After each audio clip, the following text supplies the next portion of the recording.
Bien. Bonsoir à toutes et à tous. Merci d'être parmi nous pour cette rencontre.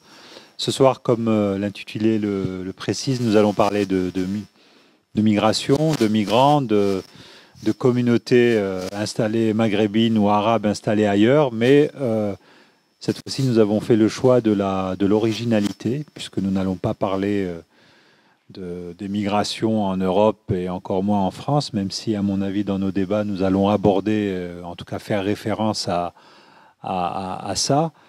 Nous allons parler d'Amérique. J'ai presque envie de mettre le mot Amérique au pluriel, puisque nous allons parler d'abord de Californie, qui est un État américain, c'est l'État le plus riche. Donc le prétexte, ou ce qui nous donne l'occasion d'en parler, c'est ce livre de Marie-Pierre Hulot, Le nouveau rêve américain, du Maghreb à la Californie. Donc parcours qui est donc c'est un livre qui est issu d'une thèse de recherche, qui est une enquête à la fois détaillée et passionnante sur tous les profils de ces personnes qui, à un moment ou à un autre, ont quitté le Maghreb ou qui, pour s'installer in fine, certains après une grande trajectoire en Californie. Donc on va voir à quel point cette communauté ou ces communautés ont des points à la fois de convergence avec ce qui existe ailleurs, mais aussi ont des spécificités. Et puis l'autre, je dirais, raison de notre réunion, c'est la présence parmi nous à Paris de Lamia Walalou, qui est journaliste, qui est aussi collaboratrice du Monde Diplo, et qui a écrit il y a 2 ans un article « Être arabe en Amérique latine », et qui décrit comment les communautés arabes en Amérique latine sont perçues, vivent, et quelles sont, entre autres, les questions qui se posent à elles et les défis qu'elles peuvent affronter. J'ai oublié de préciser que Marie-Pierre Hulot est enseignante à l'université de Stanford en Californie et qui donc vous-même vivez, êtes une expatriée française qui vivait en Californie. Alors, les deux sujets pourraient avoir une ressemblance, mais effectivement, ma première question, c'est que vous parlez de 2 communautés finalement différentes. Vous abordez la question des Maghrébins, et vous parlez plus, pardon pour le terme, des Levantins ou des Machariqiens, si j'ose dire. Alors, ma première question, elle est très simple. Est-ce que en 5 minutes chacune, vous pouvez nous préciser un peu ce qui, selon vous, caractérise ces communautés sur lesquelles vous avez eu à vous pencher. On commence par la Californie. Alors, allons-y. D'abord, merci à Ali Raymond de m'avoir invité, d'avoir organisé ce débat. Je suis vraiment ravie d'avoir cette opportunité de parler et des Maghrébins et de pouvoir échanger autour d'une autre communauté qui réside en Amérique latine. Alors les Maghrébins de Californie, effectivement, moi je me suis intéressée à une migration récente des Maghrébins en Californie, alors aux États-Unis de manière plus générale, mais en Californie en particulier, qui au niveau démographique est vraiment anecdotique, puisqu'il y a, d'après les derniers chiffres officiels du recensement américain, 90 000 Marocains aux États-Unis, dont 10 000 en Californie, 20 000 Algériens, dont 3 500 en Californie, et 8 000 Tunisiens, dont 1 500 en Californie. Donc, bien sûr, ce sont des chiffres qui minimisent la réalité, mais en termes démographiques, il est certain qu'avec entre 36 et 38 millions d'habitants en Californie, c'est vraiment anecdotique d'un point de vue démographique. Mais moi, ce qui m'a vraiment intéressée, c'était d'aborder cette question du Maghreb dans un contexte complètement déterritorialisé, où le Maghreb, en fait, ne représente pas grand-chose en fait aux yeux du Californien. C'est-à-dire qu'il n'y a pas vraiment de vision spécifique du Maghreb. Déjà, on ne parle pas de Maghreb, mais plutôt d'Afrique du Nord. Et on est loin du passé colonial, des stigmatisations que ça peut engendrer en France. Donc on est dans une situation de nouveauté par rapport à une population californienne qui est bien plus familière ou familiarisée avec une immigration du Mexique, des pays latins, plutôt que d'Afrique du Nord et s'il y a une immigration au niveau du Moyen-Orient, l'Afrique du Nord est perçue comme étant sous ce qualificatif général de Moyen-Orient. Donc il n'y a pas de spécificité. Donc moi, ça m'intéressait de travailler autour de cette question quand on est maghrébin, quand on a des origines alors marocaines, tunisiennes, algériennes, mais aussi franco-maghrébin. Comment est-ce qu'on vit cette expatriation ? Et le premier chapitre d'ailleurs de mon livre, c'est Vue d'Amérique. C'est voilà, comment est-ce qu'on se présente quand on vous demande Where are you from? D'où venez-vous? Quelle est la manière dont les Maghrébins vont se présenter, vont se réinventer en Californie. Et au cours de mon enquête, donc moi j'ai interviewé 92 personnes sur une période de 4 années. J'ai fait à peu près 120, maintenant un peu plus parce que j'ai continué après, mais pour le livre, j'avais fait 121 entretiens. Et ce qui m'a frappé d'emblée, c'est que c'est vraiment un cas assez unique de relation triangulaire entre à la fois le rapport à la Terre Nouvelle, donc à la Californie, le rapport au pays d'origine, donc à un des 3 pays du Maghreb, et le rapport à la France. Donc c'est vraiment une triangulation complexe de recherche d'identité, de bricolage identitaire, d'appropriation aussi pleine de la culture française quand on est franco-maghrébin ou quand on est maghrébin. Face aux yeux en fait des Américains et des Californiens en particulier. Et c'est pour ça que j'ai beaucoup travaillé sur 2 vecteurs deux marqueurs culturels au sein desquels les Maghrébins sont très très présents, qui est la gastronomie et la langue. Donc l'enseignement de la langue française, la manière dont la langue française n'est plus vue ou n'est plus seulement vue comme la langue de l'ancien colonisateur ou une langue d'imposition, mais une langue maghrébine en Californie et une langue franco-maghrébine qui est enseignée, notamment par les femmes maghrébines qui enseignent le français dans des institutions qui sont liées à la France et a fortiori la gastronomie, où là, il y a vraiment beaucoup de... Mais voilà, c'était le sens de ma recherche, c'était voir comment est-ce qu'on se définit quand on est maghrébin. Déjà, est-ce qu'on revendique le terme de maghrébin quand on est en Californie, quand on est en France, comment est-ce qu'on le vit différemment? Voilà, c'était surtout cette question de bricolage identitaire, en quelque sorte, que je voulais me pencher. Alors, ce terme de bricolage identitaire, il est intéressant parce que il y a aussi une évolution identitaire chez les Arabes d'Amérique latine, en tout cas d'Amérique du Sud. C'est peut-être pas les mêmes origines, on parle pas des mêmes personnes, mais là aussi il y a une transformation, si j'ose dire. Oui, c'est pas les mêmes personnes. Bon, il y a des Maghrébins tout au début, parce que les premiers Arabes qui vont en Amérique latine sont des Juifs marocains en fait, au début du 19e siècle.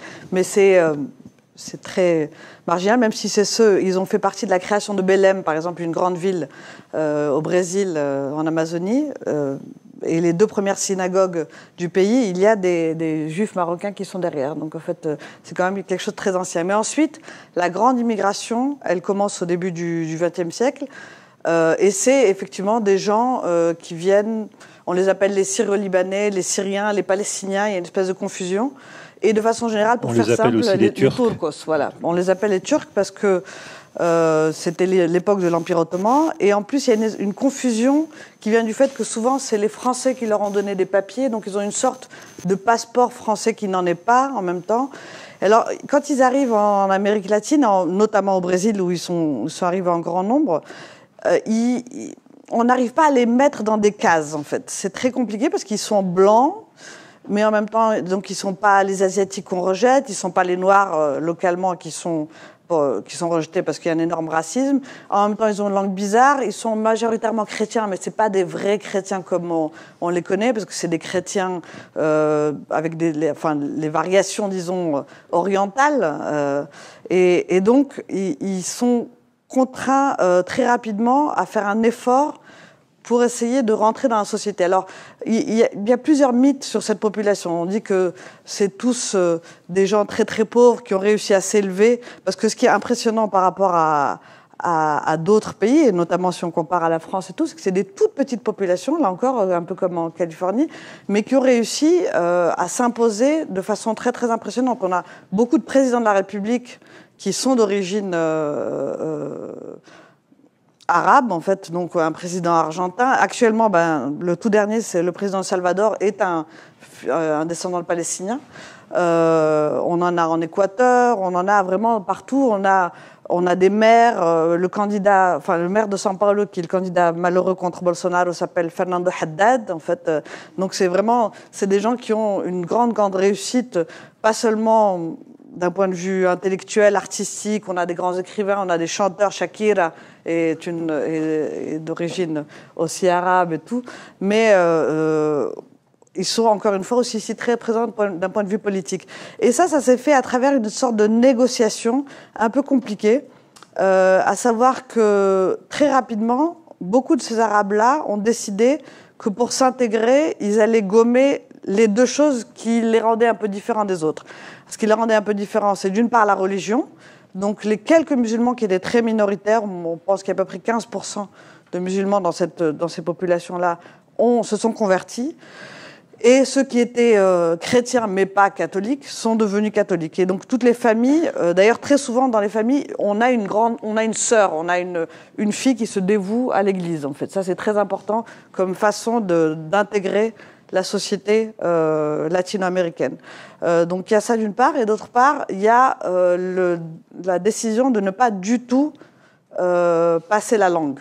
Donc tous ces gens que j'ai cités, aucun d'eux ne parle arabe. Ils n'ont pas la moindre idée. Fernando Haddad, en fait, il sait dire peut-être bonjour dans le meilleur des cas, en fait. Mais enfin, il n'a pas la moindre idée de comment. On lui a jamais appris. Lui, en l'occurrence, c'est un petit-fils d'eux. Mais déjà, ses parents ne parlaient plus arabe. Alors que les grands-parents, sans doute, ne parlaient pas portugais. Mais ils ont tout fait pour que la génération d'après n'ait pas. Donc, le deuxième élément, pour se faire adopter, c'est qu'ils ont accepté une espèce d'orientalisme. Tous les préjugés un peu ridicules orientalistes, ils les ont acceptés, ils les ont totalement assumés. Donc on s'est mis à faire... Et on l'a toujours aujourd'hui, il y a des centres culturels arabes où ces gens-là vont, parce qu'ils sont totalement et mexicains, et brésiliens, et argentins, et tout. Mais en même temps, ils reconnaissent une partie de leur héritage à travers des centres qu'on appelle les centres syrio-libanais, où on va pour manger, où on fait des fêtes et tout, et où on fait par exemple beaucoup de danse du ventre, alors qu'eux-mêmes, dans leur famille, n'en ont jamais eu. Donc il y a cette espèce d'image voilà, orientaliste en fait. La femme est indolente, elle danse comme ci, comme ça. Donc ils ont totalement récupéré cette image qu'on voulait d'eux-mêmes, et en même temps en l'adaptant à la culture locale. Donc par exemple, au Brésil, la culture locale, c'est le carnaval. Donc, il y a une grande... le carnaval, pour danser et chanter, il y a ce qu'on appelle les marchinhas. C'est des petites marches, en fait. Et une des plus connues, qui a été écrite dans les années 40, mais qui est encore une des plus chantées aujourd'hui, c'est « Ah la la, oh, oh, oh, oh, mas que calor ». Et en fait, on danse l'idée, c'est que des bédouins qui sont dans le Sahara. Et alors, tout le monde... D'ailleurs, parmi les plus grands déguisements, il y a l'odalisque, en fait, où on dirait que c'est tiré d'une photo du 19e siècle, totalement de la construction orientaliste et orientalisante. Et les Bédouins, pareil. Et en fait, tous ces gens-là reprennent ça. C'est une identité qui est acceptée de ce point de vue-là, en fait. Alors, toutes les deux, dans vos travaux, vous l'avez dit, vous parlez, alors je commence par des choses peut-être un peu plus légères, hein, avant qu'on aborde peut-être des questions géopolitiques, mais toutes les deux, vous parlez de la cuisine. Oui. Le micro, il ne marche pas. Non, il ne marche pas du tout. Ah, maintenant, oui. Merci. Je reprends. Toutes les deux, vous parlez de l'importance de la cuisine. C'est-à-dire, et moi j'ai été frappé dans votre ouvrage, ça revient souvent. Alors vous citez dans vos témoignages qui sont toujours très, je veux dire, très riches. Il y a toutes sortes d'itinéraires. Il y a celui qui veut plus entendre parler de la France, enfin donc qui est français d'origine maghrébine. Il y a l'Algérien ou l'Algérienne qui a coupé les ponts mais qui gardait.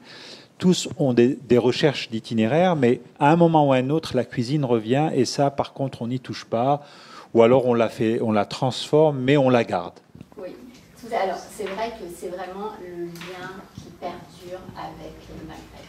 C'est au-delà de la langue, même que ce soit la langue arabe ou la langue française, il y a cette notion que c'est la gastronomie qui va rester. Et justement, dans l'article de Lamia, j'ai reconnu presque des entretiens que moi-même j'ai eus où vraiment, voilà, au-delà de la langue, au-delà de la religion, au-delà des vêtements aussi, ou de la ramsa dont je parle aussi comme une sorte de marqueur culturel, c'est vraiment la gastronomie. Alors, la gastronomie se décline à la fois la gastronomie maghrébine.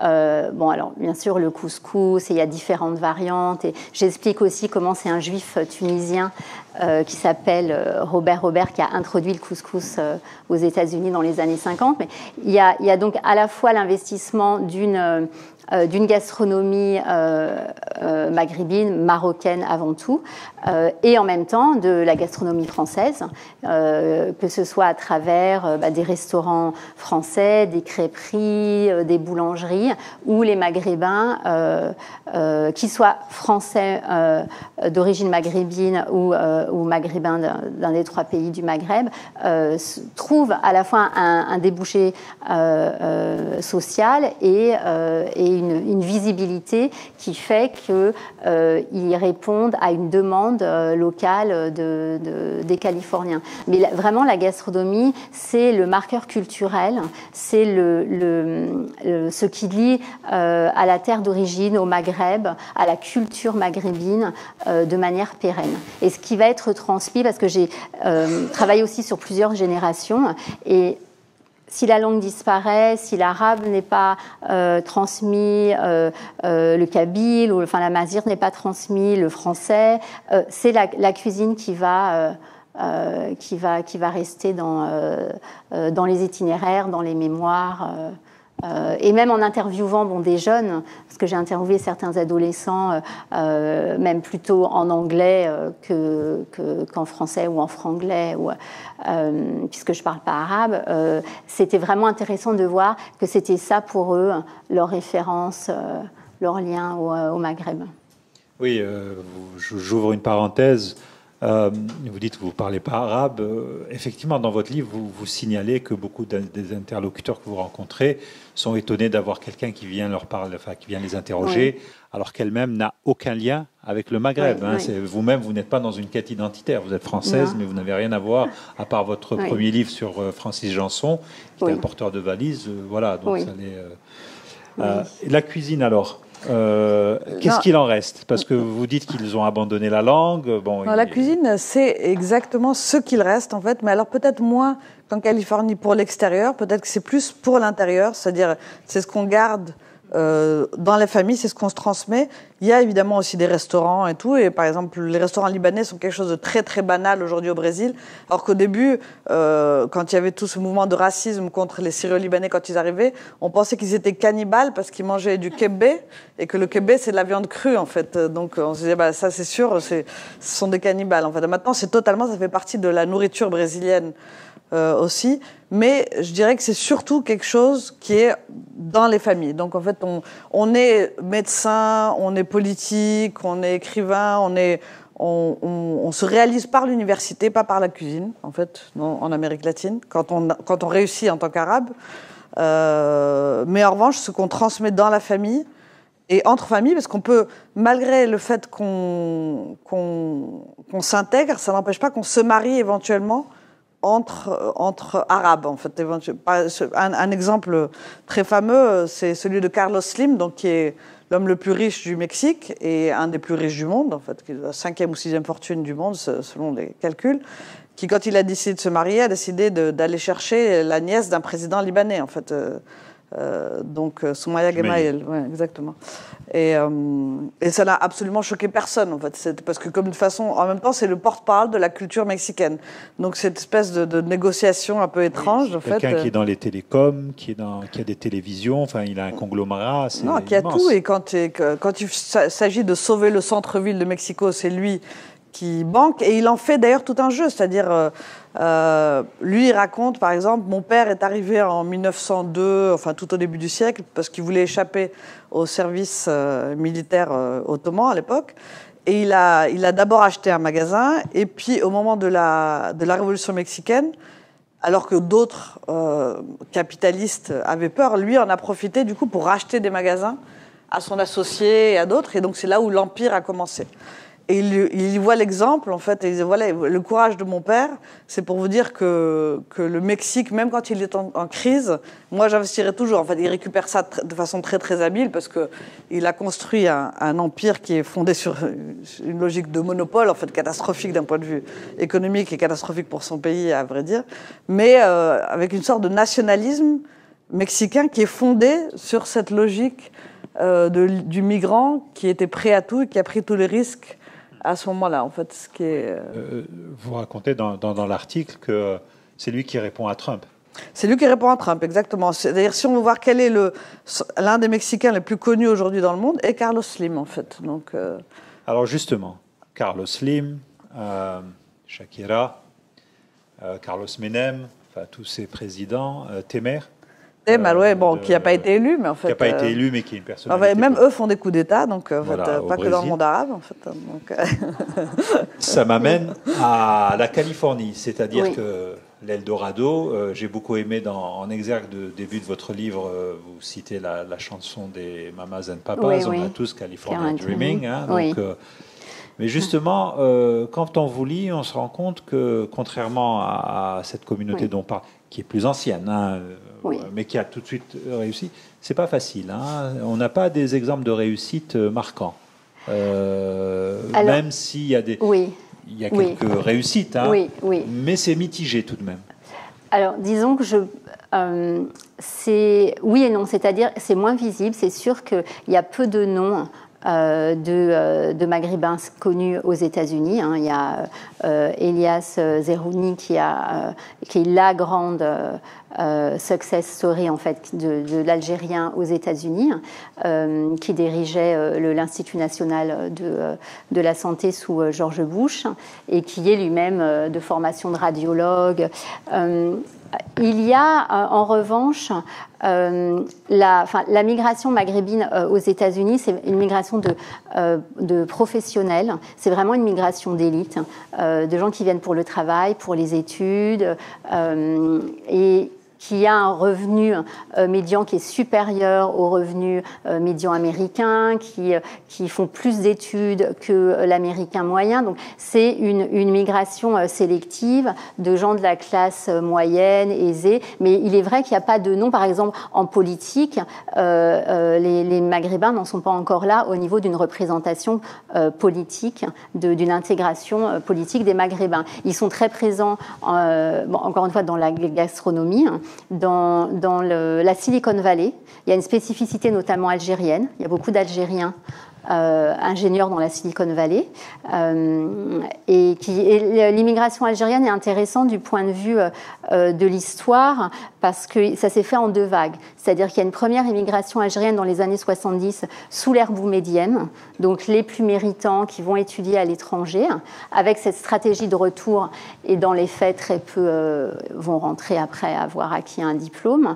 Et puis, il y a une seconde immigration dans les années 90, les Algériens qui veulent quitter l'Algérie de la décennie noire, de la guerre civile, et qui, pour des raisons diverses et variées, ne peuvent pas trouver de travail ou de visa en France, ni au Canada, parce que c'est aussi un autre point d'immigration pour les Maghrébins, le Québec. Et donc, ils se retrouvent en Amérique et en Californie, parce qu'il y a aussi une demande d'ingénieurs. Donc, les Algériens, il y a vraiment une spécificité de l'immigration algérienne en Californie, mais il y a aussi cette volonté, effectivement maintenant, ce que j'ai essayé d'analyser, il y a une grande association qui est ancrée depuis 25 ans dans la baie de San Francisco, qui est l'association algérienne-américaine de la Californie du Nord, qui vraiment veut passer en fait à la phase supérieure, c'est-à-dire à une représentation politique. Là, ils sont intégrés dans le tissu socio-économique, ils sont ingénieurs, ils sont dentistes, ils sont universitaires, ils sont médecins, ils sont professeurs, et il y a cette volonté maintenant d'élire, d'œuvrer pour élire le premier maire d'une grande ville qui soit d'origine algérienne, ou le premier gouverneur, pourquoi pas de Californie, qui soit d'origine algérienne. Donc effectivement, au niveau de l'intégration, c'est encore une phase, enfin de la réussite, de la visibilité, plutôt de la réussite des Maghrébins, ça reste encore plutôt au niveau de la gastronomie ou des métiers de l'ingénierie, de l'informatique, numérique. Petite parenthèse, les Arabes, quand ils sont arrivés en Amérique latine, beaucoup ne pensaient même pas aller en Amérique latine. En fait, ils sont montés dans un bateau en pensant aller aux Amériques. Les Amériques, c'était surtout les États-Unis. Certains sont descendus du bateau parce qu'ils se sont plantés. En fait, ils ont cru qu'ils étaient arrivés aux États-Unis. En fait, ils n'étaient pas du tout. Ils étaient à Cuba, ils étaient souvent en Amazonie, parce que le bateau passait en fait par l'Amazonie. Et certains sont descendus avant parce qu'ils n'avaient plus d'argent, tout simplement. Donc il y en a qui sont plantés de bateau en pensant monter, ils sont descendus. Ils se sont retrouvés en Argentine et tout. Et il y en a qui, quand ils sont arrivés en Amazonie, au lieu de continuer, étaient obligés de descendre parce qu'ils avaient déjà fini tout leur argent. Et puis finalement, l'un dans l'autre, sont restés. En fait. Donc ce n'était pas forcément des grands projets à l'origine. Parce que c'est vraiment une immigration qui, contrairement à toutes les immigrations en Amérique latine qui ont été organisées, où on a fait venir des Japonais, on a fait venir des Chinois, on a fait venir tout, les Arabes, on ne les a pas fait venir. Ce qui les a sauvés, en fait, d'une certaine façon, parce que du coup, on les a moins... Ils ont eu une vie moins esclave, c'est-à-dire on les a moins envoyés travailler dans le café, dans des conditions beaucoup plus dures. Bon, les mines, ça aurait été avant, mais disons, au début du XXe siècle, c'était essentiellement le café. Et eux, c'est pour ça aussi qu'ils ont été beaucoup plus commerçants et qu'il y a cette idée répandue en Amérique latine que c'est à cause des Phéniciens, en fait, enfin un peu n'importe quoi, en fait. Mais de fait, c'est parce qu'ils étaient beaucoup plus libres de choisir ce dans quoi, et surtout par rapport à d'autres populations, c'était aussi des gens, même s'ils étaient paysans, c'était quand même des gens qui étaient dans un milieu déjà monétarisé. Ils venaient beaucoup des villes, donc c'est eux qui ont introduit le crédit, par exemple, dans le commerce et tout. Alors, ils donnent après l'idée du pauvre qui n'avait rien et qui est monté, mais en fait, non, ils avaient un savoir-faire qui n'était pas du tout dû aux Phéniciens. Mais en tout cas, c'est une question beaucoup plus importante, beaucoup plus lointaine. Mais voilà, c'est juste une petite parenthèse. Ouais. Il y a, avant d'aborder la question du 11 septembre, quand vous parlez de ces Maghrébins, en réalité, vous proposez une typologie, hein, oui. Mais il y a, dans plusieurs cas, ces catégories, ces gens, selon leurs origines, ne se connaissent pas. Mm-hmm. C'est-à-dire qu'il y en a qui sont arrivés directement d'Algérie, oui, ou de Tunisie ou du Maroc. Vous incluez, et ça c'est assez original dans votre approche, vous considérez qu'il faut inclure les Juifs du Maghreb. Eux préfèrent qu'on dise les Juifs d'Afrique du Nord. Oui. Voilà. Oui. Et puis il y a les enfants de l'émigration en France, oui, qui eux finalement, oui, rencontrent leurs entre guillemets compatriotes maghrébins pour la première fois en Californie. Comment, oui, tout ce monde cohabite? Alors, oui, un regard extérieur, c'est la même, oui, chose, mais eux, on sent bien que, oui, parfois, et même y compris à l'égard des gens du Mashar aussi. Oui, tout à fait. Il y a à la fois ce qui m'a, j'étais assez surprise de voir qu'en fait, il y a une certaine tension entre le Maghreb, Machrek, qui se retrouve aussi en Californie, où les Maghrébins, il y a aussi un lien fédérateur, c'est ce sentiment d'appartenir à une arabité périphérique par rapport aux gens du Machrek qui parleraient un arabe qui serait plus noble, qui serait plus légitime que le darija ou que voilà, le dialecte algérien ou tunisien. Et en fait, ces populations, parce que d'emblée, j'explique qu'il n'y a pas de communauté maghrébine en Californie, mais il y a une communauté algérienne, parce qu'il y a des associations algériennes qui vraiment créent du lien social, où les Algériens, et pas seulement les Algériens, mais aussi des Franco-Algériens, des Tunisiens, des Marocains, se retrouvent et de manière vraiment régulière, et ça fédère vraiment un sentiment à la fois, et on le voit avec ce qui se passe avec l'Irak en Algérie, hein, ça galvanise aussi le sentiment patriotique. Mais dans le cas des Juifs maghrébins, donc j'ai vraiment voulu inclure parce que je me suis intéressée aux maghrébins dans le sens de toute personne qui a un lien avec le Maghreb. Et donc les Juifs maghrébins ou les Juifs d'Afrique du Nord, puisqu'effectivement ils ne se revendiquent pas ou très peu en tant que maghrébins, voilà, appartiennent à la même culture, au même code culturel, mais ce sont deux sociétés en parallèle. C'est vrai qu'ils se côtoient très très peu. J'ai assisté vraiment à un événement où là il y avait les Juifs et les musulmans maghrébins qui se retrouvaient ensemble. C'était le concert de El Gusto. Je ne sais pas si vous vous souvenez de ce film, de ce groupe de Chahabi qui s'est réuni. Et là, vraiment, ça a été un événement unificateur. La question aussi des Harkis, des descendants de Harkis, qui, eux, ne côtoient pas.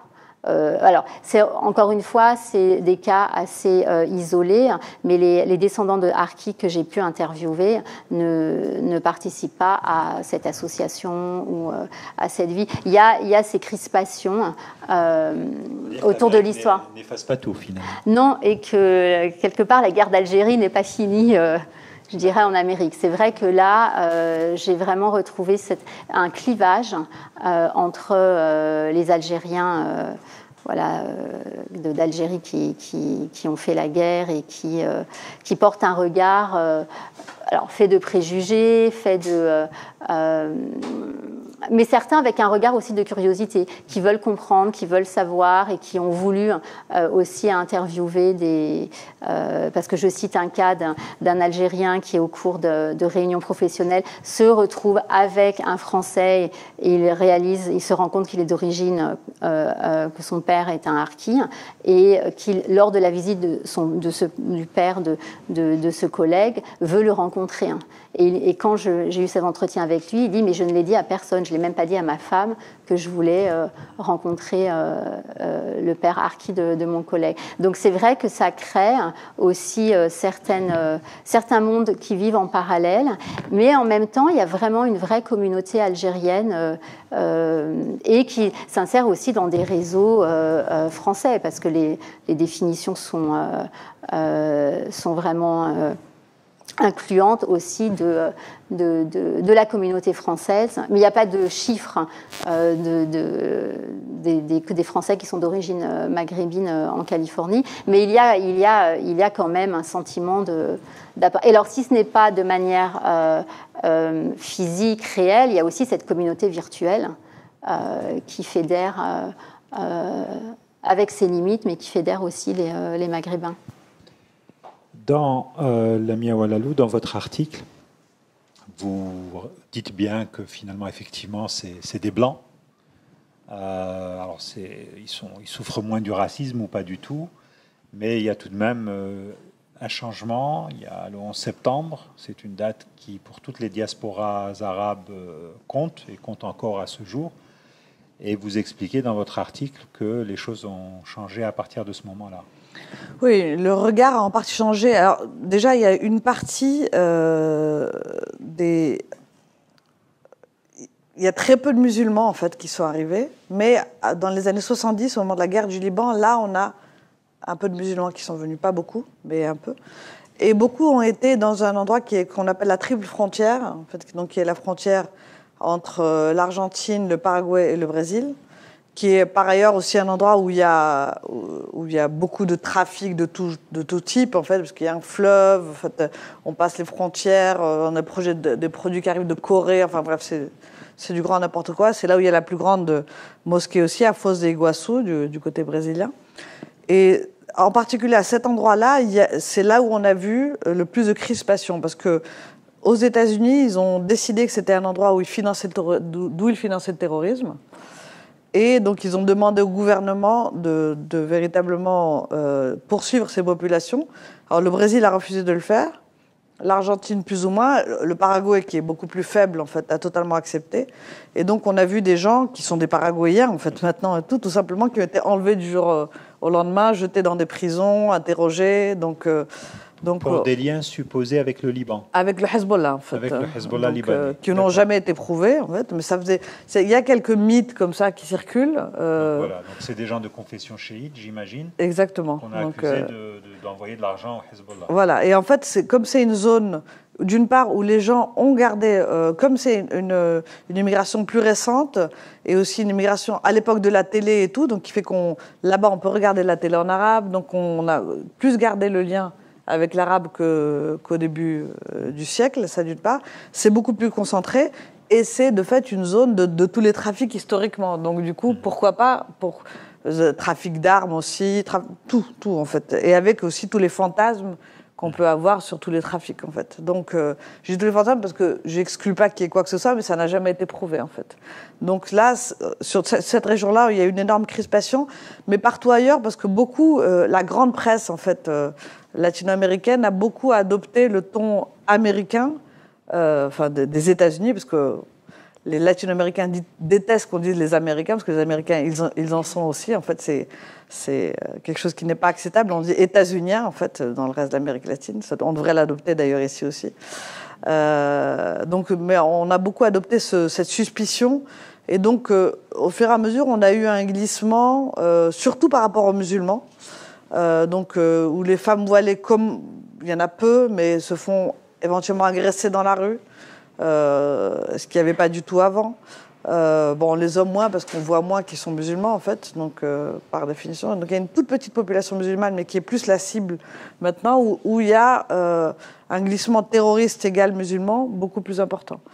Et il y a en parallèle, ce dont on parlait tout à l'heure, c'est un continent qui connaît une grande transformation religieuse. Alors, moi, ma grande spécialité, en fait, c'est les évangéliques. Je travaille là-dessus depuis des années. Et donc, je peux prendre l'exemple du Brésil, parce que j'ai beaucoup travaillé sur le Brésil, mais c'est le cas sur toute la région. Le Brésil reste aujourd'hui le premier pays catholique du monde encore, mais plus pour très longtemps. C'est-à-dire, on est passé d'une population évangélique qui était marginale il y a encore 25 ans, à aujourd'hui, on est à plus du tiers de la population. Et pour plein de raisons sur lesquelles je ne vais pas m'étendre maintenant, c'est une population qui a adopté de plus en plus l'idée que la terre promise, c'est Israël, alors que ça n'a pas forcément grand-chose à voir, mais enfin pour plein de raisons, entre autres liées aux États-Unis, beaucoup plus avec les années Trump maintenant et tout. Et donc, il y a de plus en plus l'idée qu'il faut défendre l'identité chrétienne, en fait. Pas seulement catholique, mais chrétienne, et contre le premier danger, qui serait le danger musulman. Donc on est évidemment très loin de ce qu'on peut avoir aux États-Unis, voire ici, en fait, en termes de défiance par rapport aux musulmans et tout. Mais pour la première fois, il y a un vrai rejet de l'autre qu'on peut sentir, en tout cas une suspicion qu'on peut sentir. On peut faire des blagues sur « est-ce que tu n'as pas une petite bombe dans ton sac ?» En fait, bref, des choses qu'on n'aurait jamais entendues il y a avant le 11 septembre. Donc il y a eu une vraie dégradation à partir de ça. Et encore une fois, avec un changement de la structure religieuse des pays, dont l'impact va bien au-delà de ça d'ailleurs, mais donc l'impact est réel sur ces populations-là. En fait.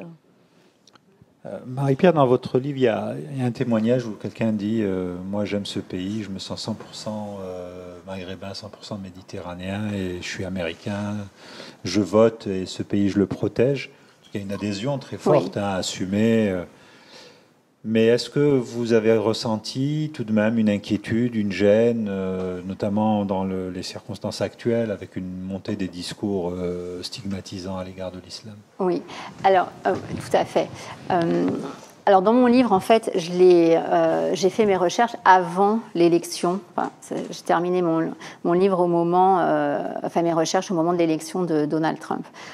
Donc c'est vraiment des témoignages pré-présidence Trump. Mais il y a effectivement le 11 septembre. Il y a un avant et un après 11 septembre. J'ai plusieurs témoignages, notamment vraiment d'hommes maghrébins qui expliquent comment ils ont été stigmatisés sur leur lieu de travail, dans la rue, au restaurant, par rapport au fait qu'ils étaient soupçonnés d'avoir quelconque allégeance au terrorisme et à Al-Qaïda en particulier. Et en fait, donc il y a vraiment une libération d'une parole islamophobe à ce moment-là, mais c'est vraiment, et il y a un très bon ouvrage de Nadia Marzouki sur la question sur l'islam, une religion américaine, qui explique que c'est l'élection de Barack Obama qui a vraiment vu le sentiment anti-musulman grandir aux États-Unis. Et là, on est en 2019. Il y a 10 ans, c'était l'inauguration d'Obama, qui va dire dans son discours d'investiture de manière très forte que l'islam est une religion américaine, en disant nous sommes un pays ou une nation de chrétiens et de musulmans, de juifs et d'hindous. 6 mois plus tard, il va au Caire, il fait son fameux discours du Caire. Et au niveau des statistiques, de la recension d'actes anti-musulmans, il y a vraiment une augmentation après l'élection de Barack Obama. Et maintenant, avec l'élection de Trump, les témoignages que j'ai pu recueillir depuis, c'est intéressant de voir à la fois, comme il y a vraiment cette crispation et cette anxiété. Je dirais que c'est vraiment une anxiété par rapport à cette parole islamophobe, et aussi homophobe, mais islamophobe dans le discours de Trump, qui fait qu'il y a une inquiétude, c'est certain. En même temps, il y a cette notion de la constitution de la Californie comme un foyer de résistance face à Trump. Que ce soit au niveau politique, puisque les gouverneurs de Californie, Jerry Brown, qui était le gouverneur quand Trump a été élu, lui-même a fait son discours au niveau de l'État californien quelques jours après le discours d'investiture de Trump, et c'était pratiquement le jour et la nuit par rapport à la parole de Trump.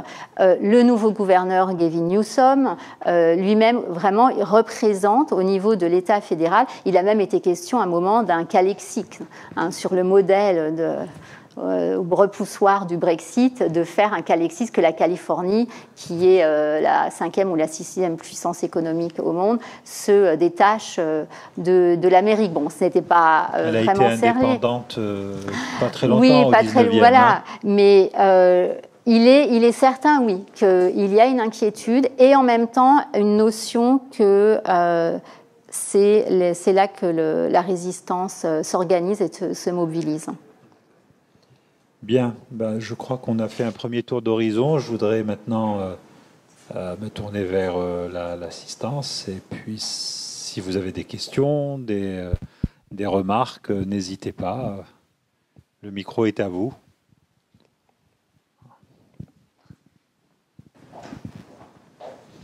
Bonsoir. J'ai même 2 petites questions. Première question, ça concerne l'importance de la maintenance du nom, des prénoms plutôt, dans l'identité des personnes. Parce que j'ai l'impression que justement les prénoms, même après quelques générations, continuent d'être appliqués aux nouvelles générations. Et la deuxième question, ça concerne en fait l'immigration actuelle. Si vous avez quelques informations, quel est le type d'immigration qu'aujourd'hui s'installe? Parce que j'ai l'impression aussi qu'il y a une certaine affirmation de différentes communautés. Moi, je connais un peu la Colombie.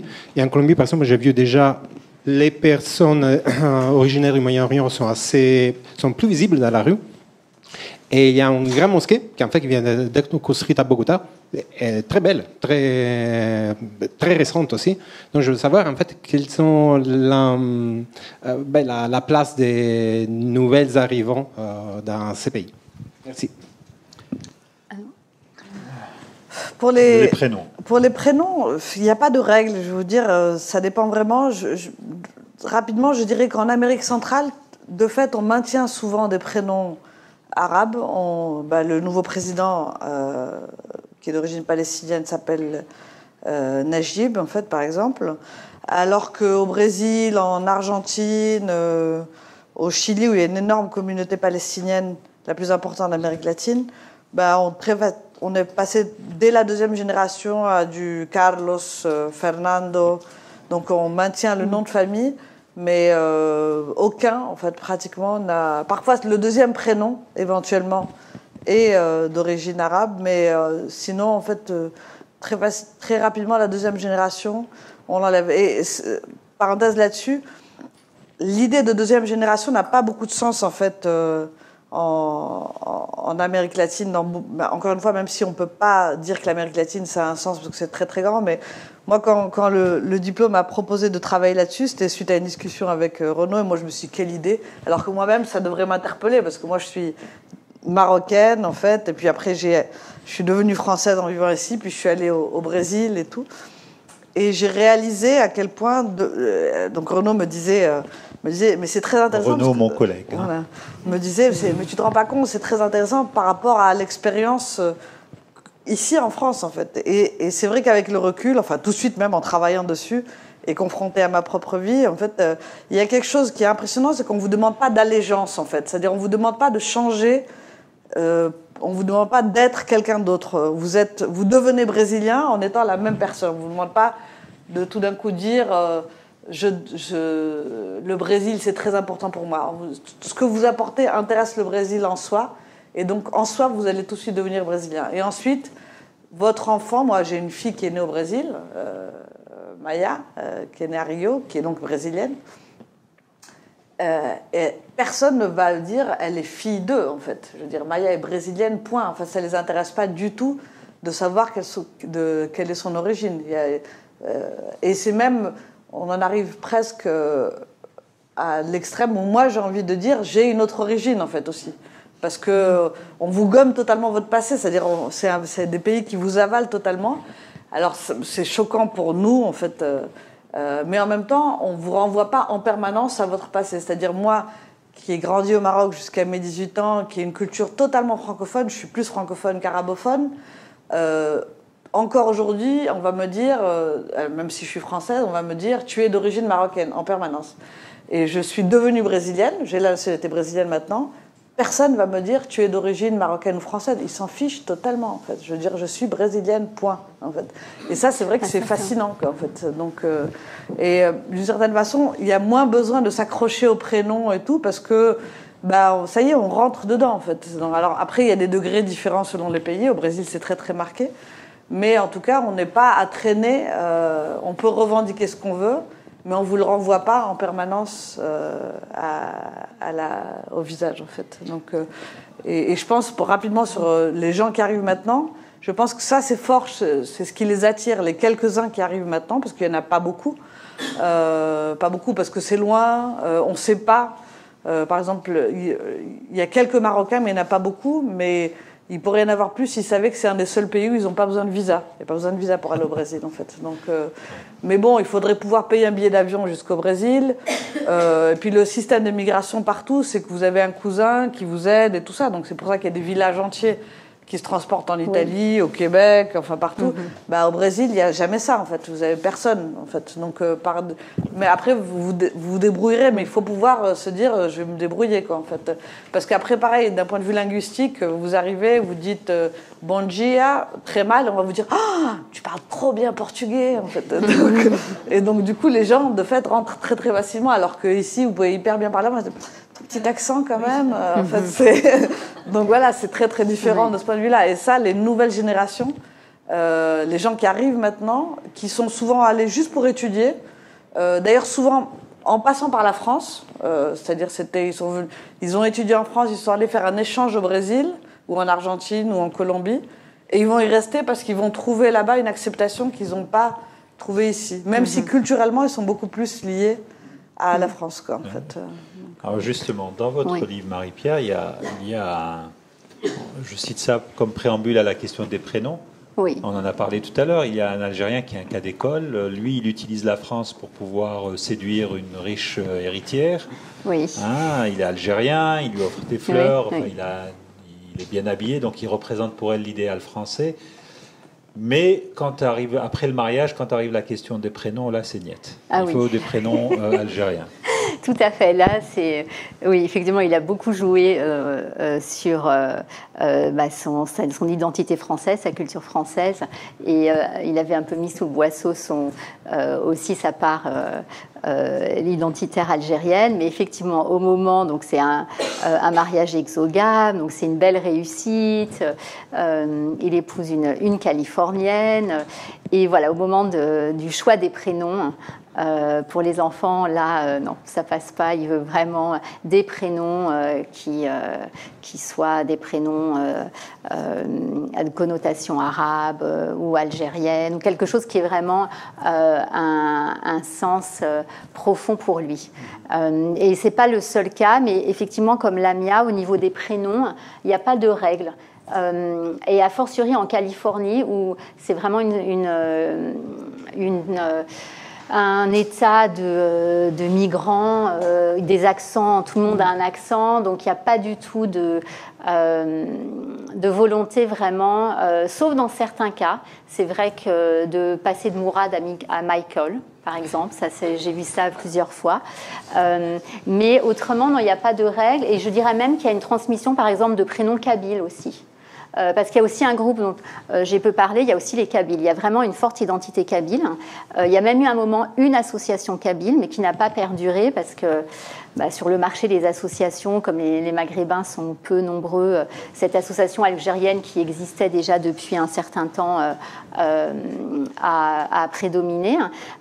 Mais dans une société où il y a vraiment... Alors, contrairement au Brésil, il y a une valorisation des identités composées. C'est-à-dire qu'on est américain et chinois, américain et mexicain, américain et indien. Et là, on est américain et marocain, ou américain et algérien, américain et tunisien. Donc, il y a une volonté de mettre en valeur des origines culturelles multiples, tout en faisant allégeance à l'Amérique, tout en étant pleinement américain. Et au niveau des modalités d'immigration ou du portrait des migrants, alors il y a cette migration d'élite dont j'ai parlé qui continue, donc la migration pour faire des études aux États-Unis et en Californie en particulier, la migration de travail, donc un contrat de travail, un diplôme d'ingénieur, bien parler anglais aussi, puisque les Maghrébins parlent bien anglais en règle générale. Il y a aussi le regroupement familial, qui est aussi un moyen d'immigrer. Il y a les réfugiés politiques. Et ça continue. Alors, il y a eu les réfugiés politiques au temps de la décennie noire en Algérie, et là, j'ai interviewé il y a des associations locales qui ont aidé aussi les réfugiés politiques, ceux qui ont été torturés notamment. Et il y a aussi les minorités sexuelles.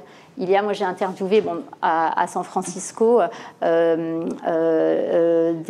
homosexuels, des transsexuels qui ont trouvé à la fois un refuge pour les transsexuels en particulier en Californie, un accueil et un soutien. Donc et il y a la loterie bien sûr. Ça, la loterie.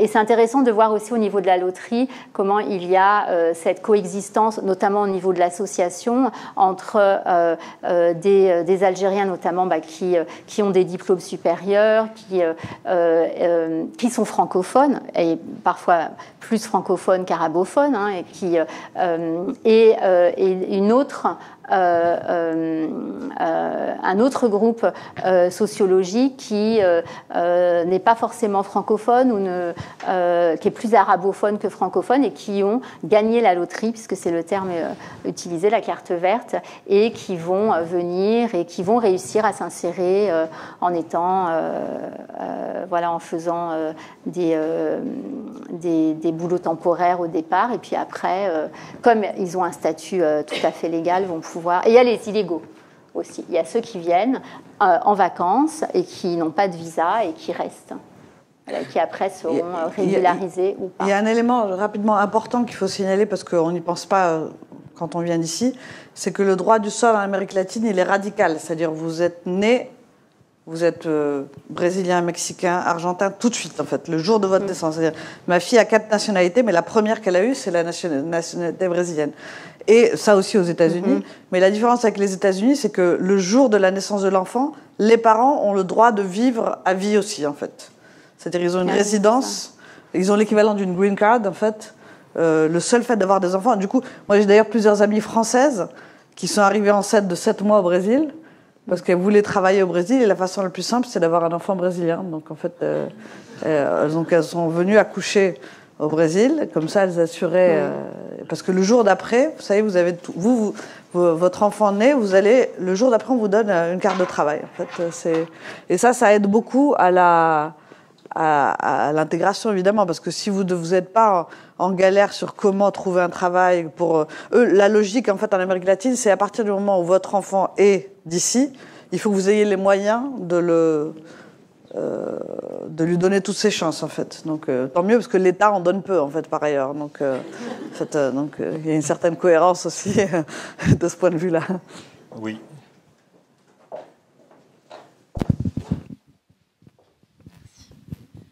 Déjà, bonsoir à tous. Moi, j'ai une petite question pour vous, madame. Du coup, comme vous avez vécu et en France et au Brésil, est-ce que vous pensez être mieux acceptée en tant que maghrébine ici en France ou plutôt là-bas au Brésil?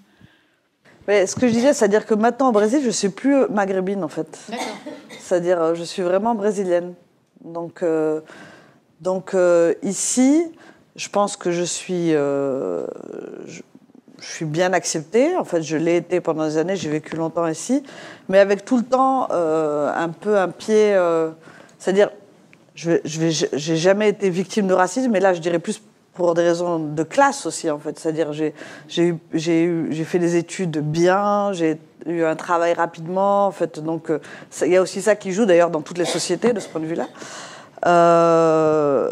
Mais d'une part, il y a le passé colonial qui complique, en fait, ici. Qu'on n'a pas du tout là-bas, et qui complique dans les deux sens. C'est-à-dire que nous, on s'irrite aussi. Moi, quand dans mon travail, on me disait je pars en vacances en Tunisie, quel temps il fait? Je dis, mais prends la carte, regarde Rabat et Tunis, la taille. Enfin, je veux dire, c'est plus loin que Paris-Berlin, quoi, en fait. Je veux dire, au secours, pourquoi est-ce que je vais savoir le temps qu'il fait en Tunisie, où j'ai jamais mis les pieds, d'ailleurs, de ma vie, en fait, donc, à l'époque. Donc, c'était vraiment, c'est-à-dire... Et puis, eux, c'était vous, de l'autre côté, là-bas, en fait. Je me dis, mais c'est pas possible, en fait. On est en 2000 et quelques, en fait. J'entends des trucs comme ça, donc une irritation aussi plus grande, en fait. Parce qu'on s'attendrait à plus de connaissances, et au bout de compte, il y a autant d'ignorance, en fait, qui est d'autant plus choquante que nous, de l'autre côté, on a une grande connaissance de la culture française. Donc, il n'y a aucune réciprocité, en fait. Donc, ouais. Enfin... Mais malgré la politique actuelle au Brésil, vous ne ressentez pas de différence avec comment vous avez vécu avant au Brésil et comment vous vivez maintenant je parle avec la nouvelle politique qui vient d'arriver, quoi. Je pense que malheureusement, tout le monde la ressent, en fait, au Brésil. C'est-à-dire qu'il y a tellement d'antagonisme par rapport à tout ce qui est bien au Brésil, d'une certaine façon, à tout ce qui réfléchit aux professeurs, aux femmes, tout, que d'une certaine façon, je ne dirais pas qu'elle est plus forte. Je dirais évidemment, je sens un antagonisme énorme par rapport au pouvoir, mais comme tous mes amis brésiliens, quoi, en fait. C'est-à-dire on a un gouvernement d'extrême droite. Donc oui, je pense que l'antagonisme, mais il se construit pas contre l'étranger, en fait, pas du tout. En fait, ça passe pas par là. Ça passe par, il est contre l'intellectuel, il est contre le communiste, tout ça, mais qui est brésilien, en fait. C'est plutôt c'est plutôt par là que ça se passe. Mais c'est vrai que si on a des problèmes d'identité, c'est plus facile là-bas. Parce que, encore une fois, ce qui est impressionnant, c'est que vous n'avez pas d'allégeance, en fait. Si vous avez envie de dire « j'aime le Brésil », c'est bien, mais on va jamais vous dire à chaque fois « mais est-ce que tu te sens plus brésilienne que si ?» Alors qu'ici, en permanence, je veux dire, j'ai 44 ans, encore aujourd'hui, je vais avoir des gens qui vont me dire « mais au fait, tu te sens plus quoi ? Au fait, quand il y a un match de foot, t'es plutôt pour qui, en fait ?» Mais au secours, quoi, en fait. Enfin, je veux dire, des trucs que jamais on vous demanderait au Brésil, en fait. C'est juste pathétique, en fait. Donc, Une autre question ? Oui, bonsoir. Vous avez donné des statistiques sur le niveau de revenus des Maghrébins en Californie. C'est pour la Californie, pas pour l'ensemble des États-Unis. Oui, pour la Californie. Non, parce que moi, je connais mieux la communauté algérienne à New York, c'est pas ça du tout. Hein. Oui. Et je pense que le problème des clandestins aussi joue là-dedans. Oui. Il y a beaucoup de chauffeurs de taxi, de serveurs, il y a quelques médecins et tout ça, en général issus de la nomenclature algérienne. Mais le niveau de vie... Vous parlez de la côte Est. Hein? Vous parlez de la côte Est, hein, c'est ça, de New York. Vraiment New York même, la ville. Oui. Donc, je dis, la Californie n'est vraiment pas représentative, ni pour les Américains, ni pour les Maghrébins d'ailleurs. Oui, non, moi les chiffres que je donne, c'est pour la Californie. Et alors, il y a aussi des chauffeurs de taxi, des serveurs dans les restaurants, que j'ai aussi interviewés. Hein. C'est pas seulement le milieu privilégié de diplômés. Non, il y a aussi beaucoup. Et en même temps, c'est aussi un signe d'ascension sociale et de réussite. Hein. Quand on parle de le rêve américain, c'est vraiment une définition qui peut être très subjective. J'ai interviewé, par exemple, des ingénieurs qui ont des thèses, qui travaillent dans des start-up et qui vivent un certain désenchantement par rapport à l'Amérique et à la Californie, qui n'ont pas l'impression d'avoir réalisé le rêve américain. Alors, j'ai interviewé des chauffeurs de taxi, des serveurs dans des restaurants qui, eux, pensent être en train de réaliser le rêve américain. Parce que par rapport à leur point de départ, par rapport à un pays, par exemple l'Algérie, où diplômés, ils n'avaient pas de travail, ils vivaient dans des logements trop petits, il y avait un sentiment d'étouffement. Là-bas, en Californie, alors, ils ont un travail qui ne correspond pas forcément à leur niveau d'études et à leur aspiration professionnelle, mais ils ont un travail, qui leur met un peu le pied à l'étrier.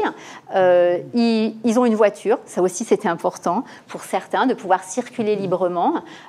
Ils vivent seuls ou ils vivent avec un colocataire ou une colocataire. Donc il y a ce sentiment aussi, la définition du rêve américain, elle est aussi mouvante et c'est pas forcément une définition clé en main qui s'applique aux Maghrébins. Mais c'est vrai alors encore une fois, les statistiques, on peut... je suis assez prudente avec les statistiques parce qu'on peut tout leur faire dire, mais il est certain que quand on regarde les dernières statistiques du recensement, oui, le revenu médian du Californien moyen correspond au revenu médian du Marocain, du Tunisien. Il n'y a pas vraiment de chiffres où c'est de manière sporadique pour les Tunisiens. Oui, alors, je commence à regarder un peu aussi en dehors de la Californie, mais il est certain que la Californie, c'est un cas à part. Et puis pour les Maghrébins, il doit y avoir certainement en Californie moins de clandestins. Alors, je ne sais pas, parce que les clandestins... Enfin, les overstayers, comme ils disent, ceux qui restent au-delà de leur visa. Oui, alors il y en a, et... Quand j'ai voulu en interviewer, il y avait une certaine méfiance vis-à-vis de mon travail. Est-ce que je travaillais pour le FBI ou il y avait des... Mais il y en a. Il y en a et qui peuvent rester longtemps, parce qu'on peut avoir aussi un permis de conduire sans être légalisé aux États-Unis. Donc il y a aussi il y en a aussi. Il y a aussi un certain nombre et pas que des Maghrébins, bien sûr, qui n'ont pas de statut légal. Oui, juste pour finir, je vais faire une remarque anecdotique. L'immigration arabe, mais alors là en général, Moyen-Orient et Maghreb et ancienne, a quand même réussi le prodige de donner au monde et Che Guevara et Steve Jobs. Oui. Ah oui, qui est d'origine syrienne, Steve Jobs, oui.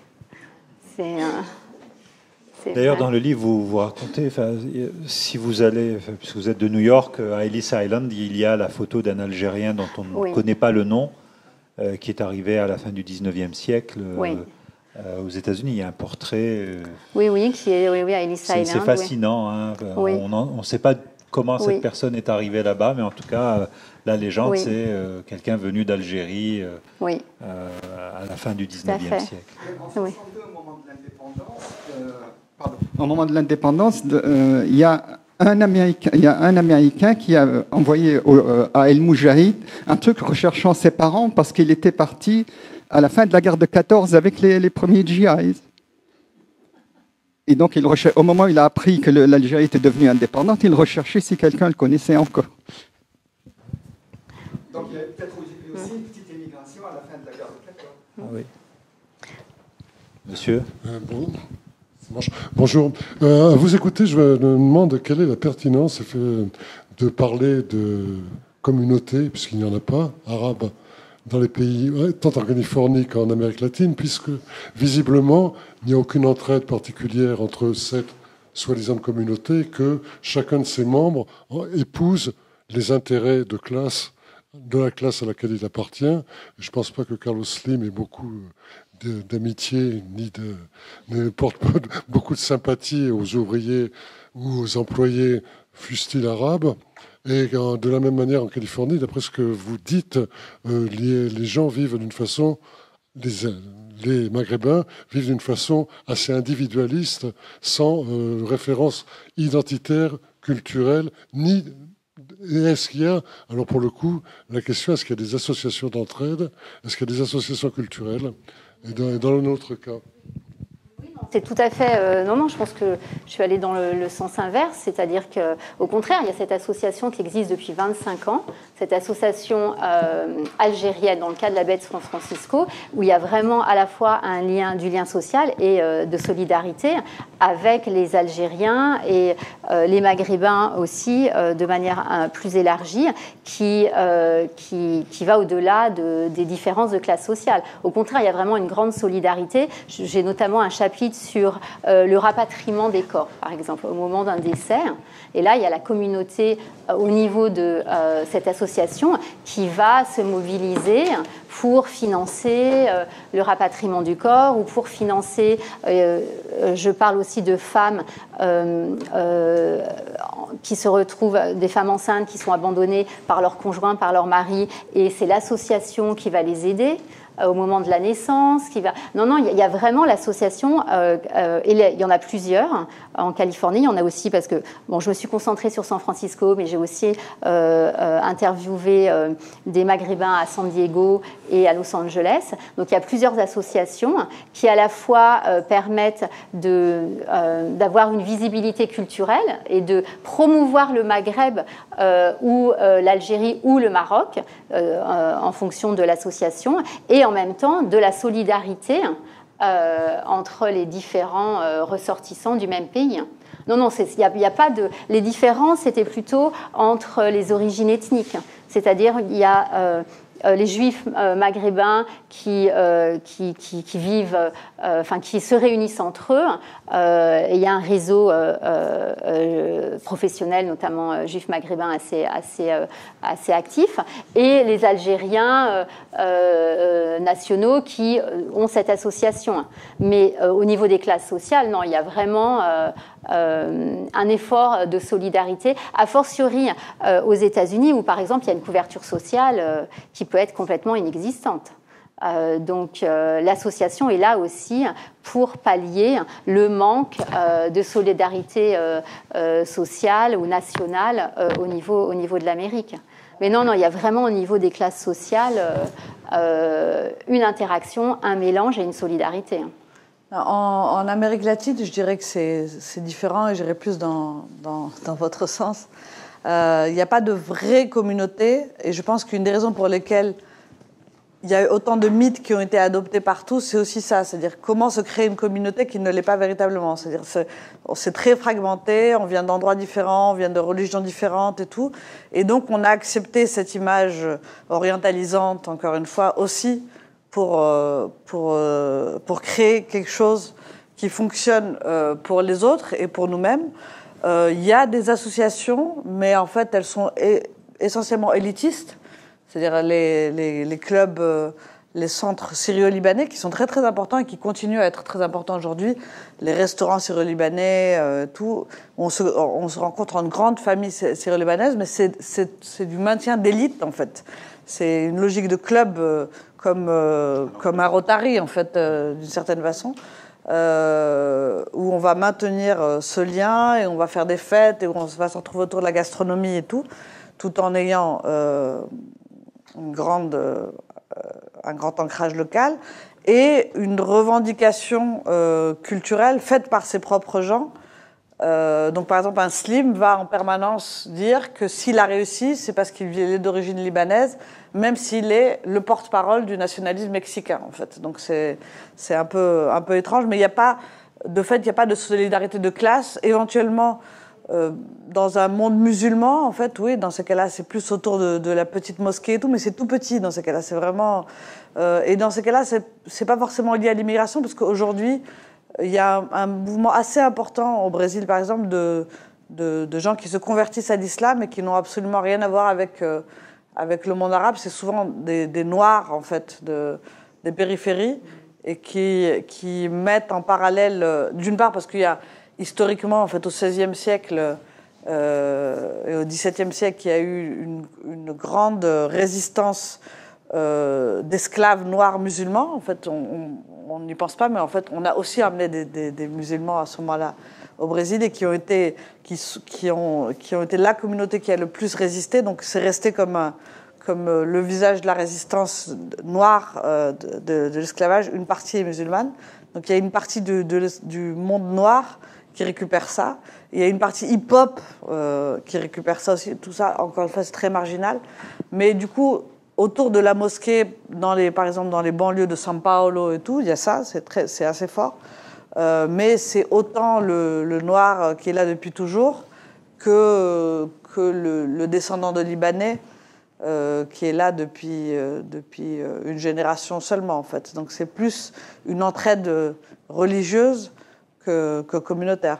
Mais sinon, je ne dirais pas qu'on sent une grande communauté, en fait. C'est-à-dire, moi, par exemple, les Marocains que j'ai connus au Brésil, c'est via la France, en fait. C'est parce qu'on a des intérêts communs avec la France. C'est-à-dire, il y en a un qui travaille à ça, et moi, je suis journaliste française, en fait. Donc voilà.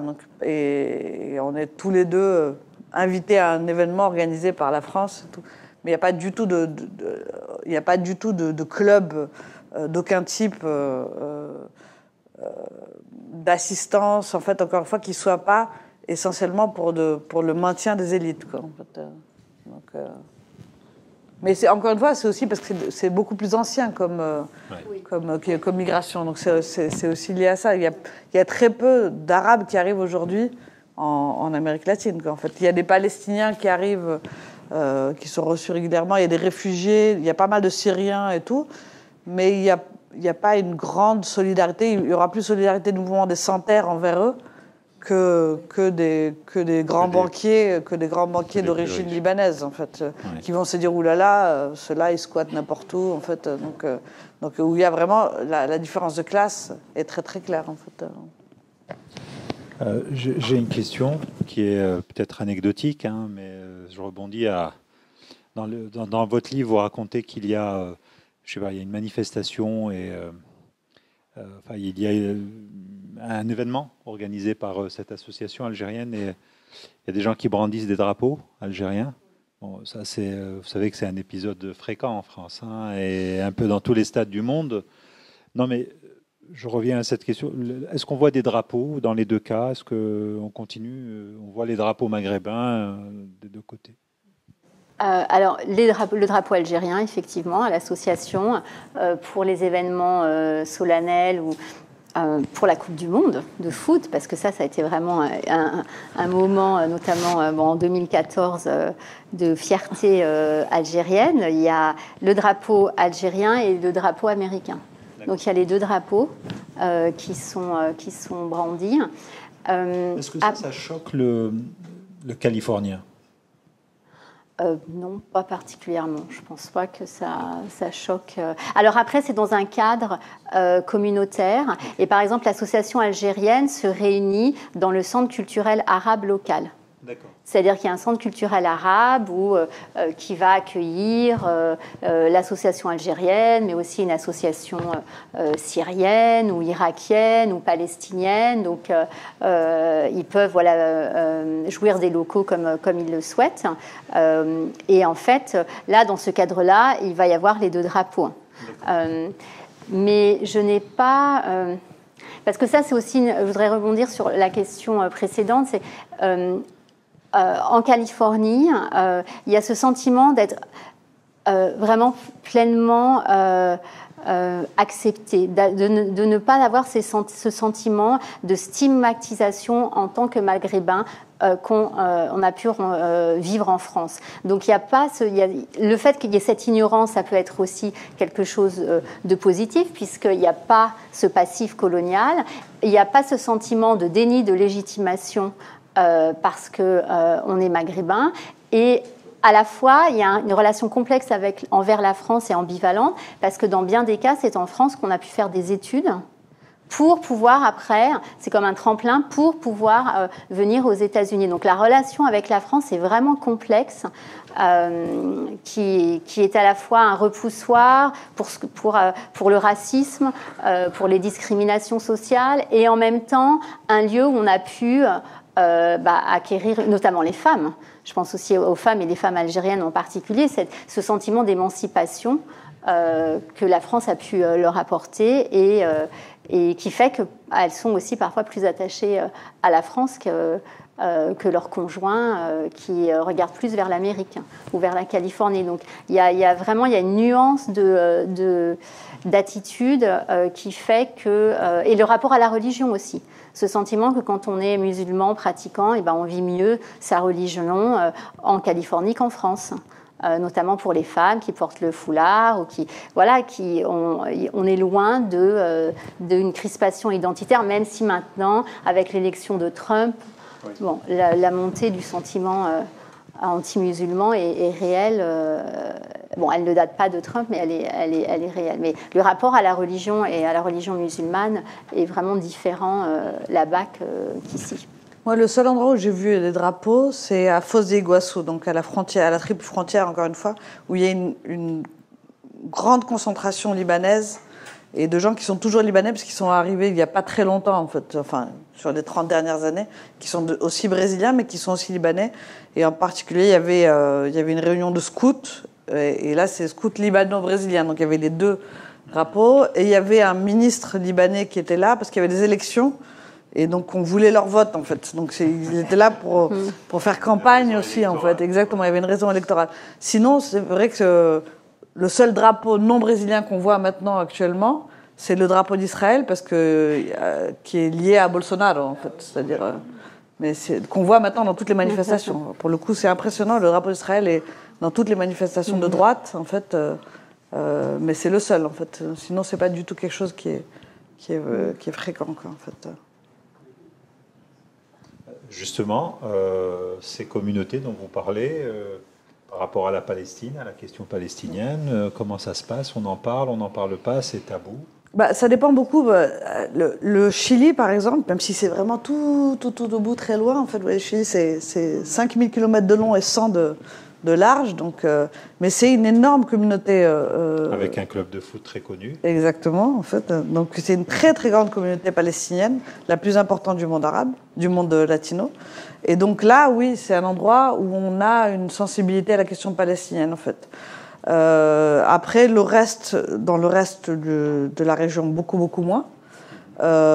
Et moins aussi à mesure que les Arabes aussi se délitent de ce point de vue-là, c'est-à-dire qu'il n'y a même pas de vrai discours des pays arabes là-dessus, donc en fait il n'y en a plus, ça n'arrive plus du tout, mais c'est vrai que moi quand je suis arrivée au Brésil, je me disais par rapport à ici on n'entend plus grand-chose, mais maintenant même ici on n'entend plus grand-chose, donc en fait là-bas évidemment ça arrive beaucoup moins.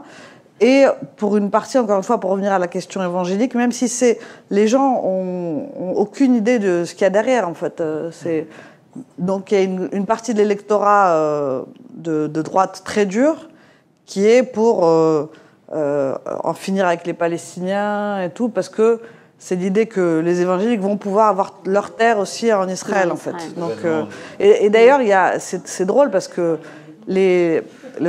Israël fait beaucoup de choses d'un point de vue diplomatique là-dessus, en attirant des députés et tout, alors qu'on est dans deux discours différents. C'est-à-dire Israël dit l'État juif, et eux disent non, c'est pas du tout un État juif. En fait, c'est l'État chrétien de demain, en fait. Donc on est vraiment c'est le dialogue de sourds. Oui. Ouais, mais total, mais comme personne ne s'assoit pour discuter, en fait, les gens en profitent. Mais en fait, c'est délirant, quoi, en fait, d'un point de vue. Parce qu'en vérité, ces gens-là, ils veulent pas du tout de juifs là-bas, en fait. C'est pas du tout leur objectif, quoi. En fait. C'est le futur État chrétien, en fait, au bout du compte. Donc c'est totalement. Mais ça, du coup, les crispations sont maintenant très importantes, mais parce qu'elles sont totalement. Parce que. C'est aussi lié aussi à des questions de sécurité. Par exemple, Israël est vécu comme l'État qui sait en finir avec la violence. Donc, en fait. Non, mais par exemple, les fils de Bolsonaro portent des t-shirts Mossad, armée israélienne et tout. Et c'est mis comme ça en avant et disent voilà, on va acheter les armes israéliennes et du coup, on n'aura plus nos violences à nous, en fait. Donc, pareil, comment on passe de là à là, on ne sait pas. Mais voilà, donc Israël, c'est ce qui va assurer notre sécurité demain, en fait, de tous ces gens qui se vivent comme attaqués par le pauvre, quoi, en fait. Le pauvre, le noir. Bref, voilà. Mais ça n'a rien à voir avec la Palestine, ça n'a rien à voir. Enfin, c'est une espèce de, c'est une récupération. C'est Trump, c'est bien parce que c'est américain. En fait, c'est voilà, c'est toutes les valeurs d'une blanche chrétienne, suprémaciste, ce qui n'ont rien à voir avec la réalité ni religieuse ni rien en fait. Donc, ni encore moins d'histoire nationale, ni rien. Personne ne sait rien sur rien du tout, quoi. Alors, par rapport à la Palestine, l'association là dont je parlais, l'association algérienne de Californie du Nord, qui est une association apolitique, areligieuse, selon ses statuts, organise très peu, pratiquement aucune manifestation politique, mais durant la guerre à Gaza, à l'été 2014, là, ils ont défilé collectivement dans les cas de manifestations qui étaient organisées à San Francisco pour protester de la guerre à Gaza. Et donc, il y avait d'autres associations palestiniennes, arabes, puisqu'il y a un centre culturel arabe très important. Et c'était vraiment un des rares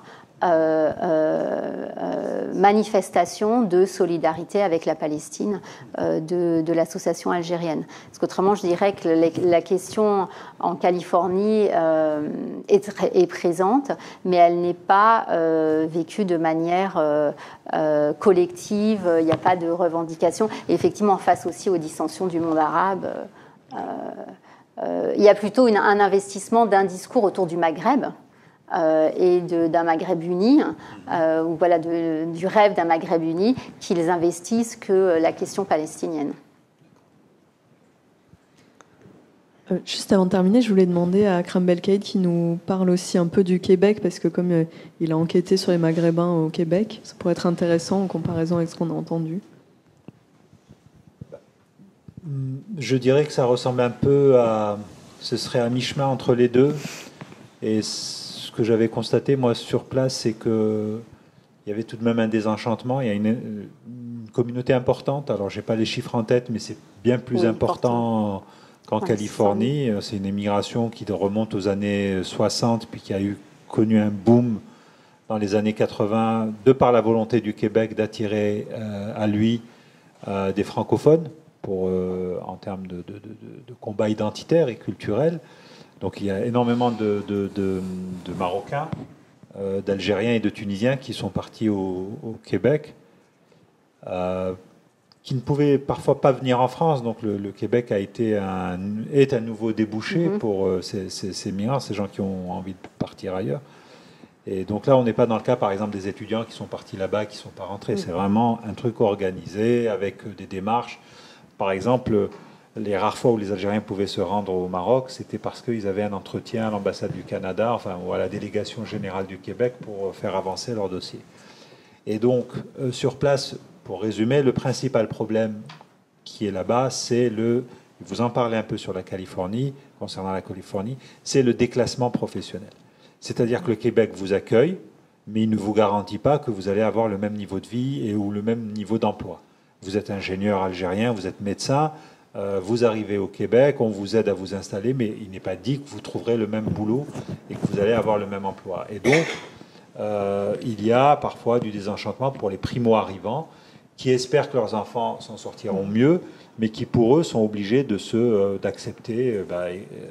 Ils étaient chefs de service dans un hôpital à Tunis ou ailleurs, ils sont chauffeurs de taxi ou veilleurs de nuit, etc. Et donc ça, il y a quand même, de par le fait qu'il y a une contradiction très forte entre la volonté d'attirer à soi des francophones, etc., et le poids des corporations professionnelles qui sont très protectionnistes par moment. Et donc ça donne des frictions, et ce qui amène beaucoup de gens à dire qu'en réalité, ce qui intéresse le Québec, c'est pas tant le migrant qui arrive que les enfants du migrant. Et le froid, c'est pas un problème? Non, ils s'y font. Ah oui et non. Non, oui et non, alors effectivement. Oui. Parce que la Californie et l'Amérique latine, ça va quoi. En fait, là, au Québec, on parle d'autre chose. Non, mais on voit aussi des. Alors, vous citez l'exemple de gens qui sont allés en Californie, qui n'ont pas supporté. Au Québec et qui n'ont pas supporté et qui sont venus en Californie. Ouais. Mais ce qui est intéressant, c'est les gens qui sont surtout. Il y a aussi des. Il y a. Là-bas, on ne parle pas de nouvelle génération non plus aussi. Enfin, les jeunes qui naissent là-bas ou qui grandissent là-bas deviennent des Québécois à bien des égards. Alors par exemple, pardon de revenir au sport, mais le club de foot de Montréal a une importante galerie maroco-algérienne. Voilà, les gens vont au stade. On commence à voir de jeunes joueurs de hockey d'origine maghrébine. Mais moi, ça m'intéressait que vous nous en parliez aussi pour les primo-arrivants. Est-ce que, par exemple, parce que madame vous a posé la question sur le Brésil, etc., est-ce que quand on arrive, par exemple, avec un diplôme supérieur dans vos deux zones, est-ce qu'on a la garantie de travailler, d'avoir un emploi qui correspond à ses compétences ou pas? Alors, en Californie, ça dépend des professions. Parce que, par exemple, si on est médecin, ou dentiste, il faut repasser les équivalences pour pouvoir exercer. Donc il y a des cas de médecins en Algérie ou au Maroc qui vont exercer un autre métier ou qui vont travailler dans l'industrie pharmaceutique ou de la recherche sur les nouveaux médicaments et qui vont pouvoir utiliser leur expertise dans ce cadre-là, mais qui ne vont pas, de médecin en Algérie devenir médecin en Californie. Il faudrait refaire des études, et il y a certains migrants qui le font. Après, il y a aussi, je voudrais juste revenir sur la question du Québec, parce qu'effectivement, moi, ça a été un leitmotiv. C'est le fait que certains sont passés, avant de venir en Californie, sont allés au Québec, et là, n'ont pas supporté le froid, et ont voulu, avec une grande reconnaissance envers le Québec pour les accueillir, mais n'ont eu de cesse de vouloir quitter le Québec pour aller dans un climat plus clément de ce qu'ils avaient connu auparavant. Et là où j'ai trouvé que c'était très intéressant, les remarques par rapport à la langue française. Dans votre article, le fait qu'il risque d'avoir une crispation de la société québécoise et d'un complexe en pensant que les Maghrébins parlent mieux le français que les Québécois. Oui. Ça, c'est une dimension... Voilà, c'est-à-dire qu'il faut se mettre à la place des Québécois. Ils voient arriver régulièrement des Français qui ont, qu'on le veuille ou non, même inconsciemment, une espèce de sentiment de supériorité de par la langue. Donc ça crée des étincelles, il y a énormément de soucis. D'ailleurs, les chiffres, je ne les ai pas en tête, mais montrent que par exemple l'émigration française au Québec ne fonctionne pas aussi bien que ça, parce que beaucoup reviennent en France. Il y a des problèmes d'adaptation.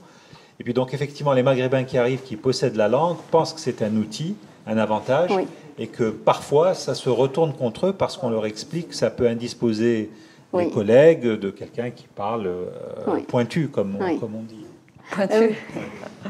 Et oui, ça rejoint aussi un peu ce que j'ai constaté en Californie, c'est le fait que les Maghrébins sont vus comme français et pleinement intégrés à l'image de la France et de la culture française, pas seulement à travers la langue, mais aussi à travers la langue en Californie.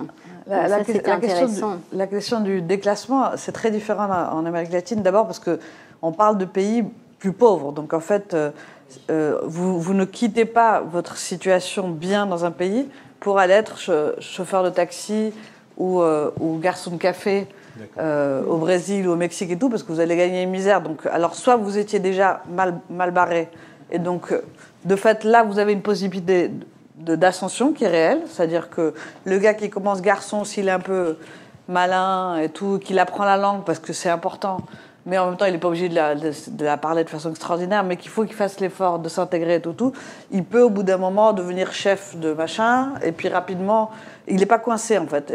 Par exemple, on ne va jamais, par rapport à ici, lui demander ce qu'il a étudié. Moi, j'ai fait des super études ici, jamais personne m'a demandé ce que j'avais étudié au Brésil, quoi. J'étais presque vexée, je leur dis « Ah, j'ai fait ma prépa là !» et là, ils savent pas ce que c'est que la prépa, ils s'en foutent. Grandes écoles, c'est quoi, en fait. Donc, et puis, de toute façon, ça ne les intéresse pas du tout. Ce qui les intéresse, c'est ce qu'on fait aujourd'hui. Donc ça, c'est vrai qu'on a une possibilité d'ascension et on n'est pas bloqué si on a un certain bagage qui est sûr. Les seuls... et sinon, alors, par exemple, vous pouvez aussi être prof. C'est aussi moins fermé d'un point de vue corporatiste. Vous pouvez être prof dans une université publique sans être brésilien. Parce que vous ne pourriez pas être ici, par exemple. Donc, du coup, moi, je connais des Marocains qui ont fait... trois Marocains, d'ailleurs, qui ont fait des carrières où ils sont doyens d'université à Rio, en fait. Un qui était doyen d'université à Rio, alors que, voilà, qu'il n'est pas brésilien, ni rien d'origine, en fait. Donc, mais c'est déjà des gens qui ont une carrière, qui sont venus éventuellement pour un premier poste, et ensuite, qui ont pu passer d'un poste à l'autre, passer des concours et tout. Les seuls pour lesquels on voit un déclassement, mais c'est très peu de gens, mais parce que là, pour le coup, eux n'ont pas choisi, c'est les réfugiés. Donc, parce que les réfugiés, de toute façon, il était médecin en Syrie, et ben là, il fait des Québec, en fait, donc à Rio. Il y a un grand déclassement, mais en fait, il n'a plus rien aussi. Il connaît le même déclassement partout. Donc là, au moins, on lui a donné un visa, en fait, donc il est quand même reconnaissant. Mais on ne va rien lui donner d'autre parce que le pays n'a pas de moyen de lui donner quoi que ce soit d'autre. Mais on lui donne le droit de venir, on lui donne des papiers. Mais on ne va rien lui donner d'autre que ça. Donc ceux-là, eux, ont un très fort sentiment de déclassement, mais aussi de perte de tout. C'est-à-dire de perte, ils ont perdu souvent des gens de leur famille, ils ont aussi tout perdu, la possibilité de revenir dans leur pays. Donc oui, mais avec en même temps une grande reconnaissance par rapport au pays. Donc,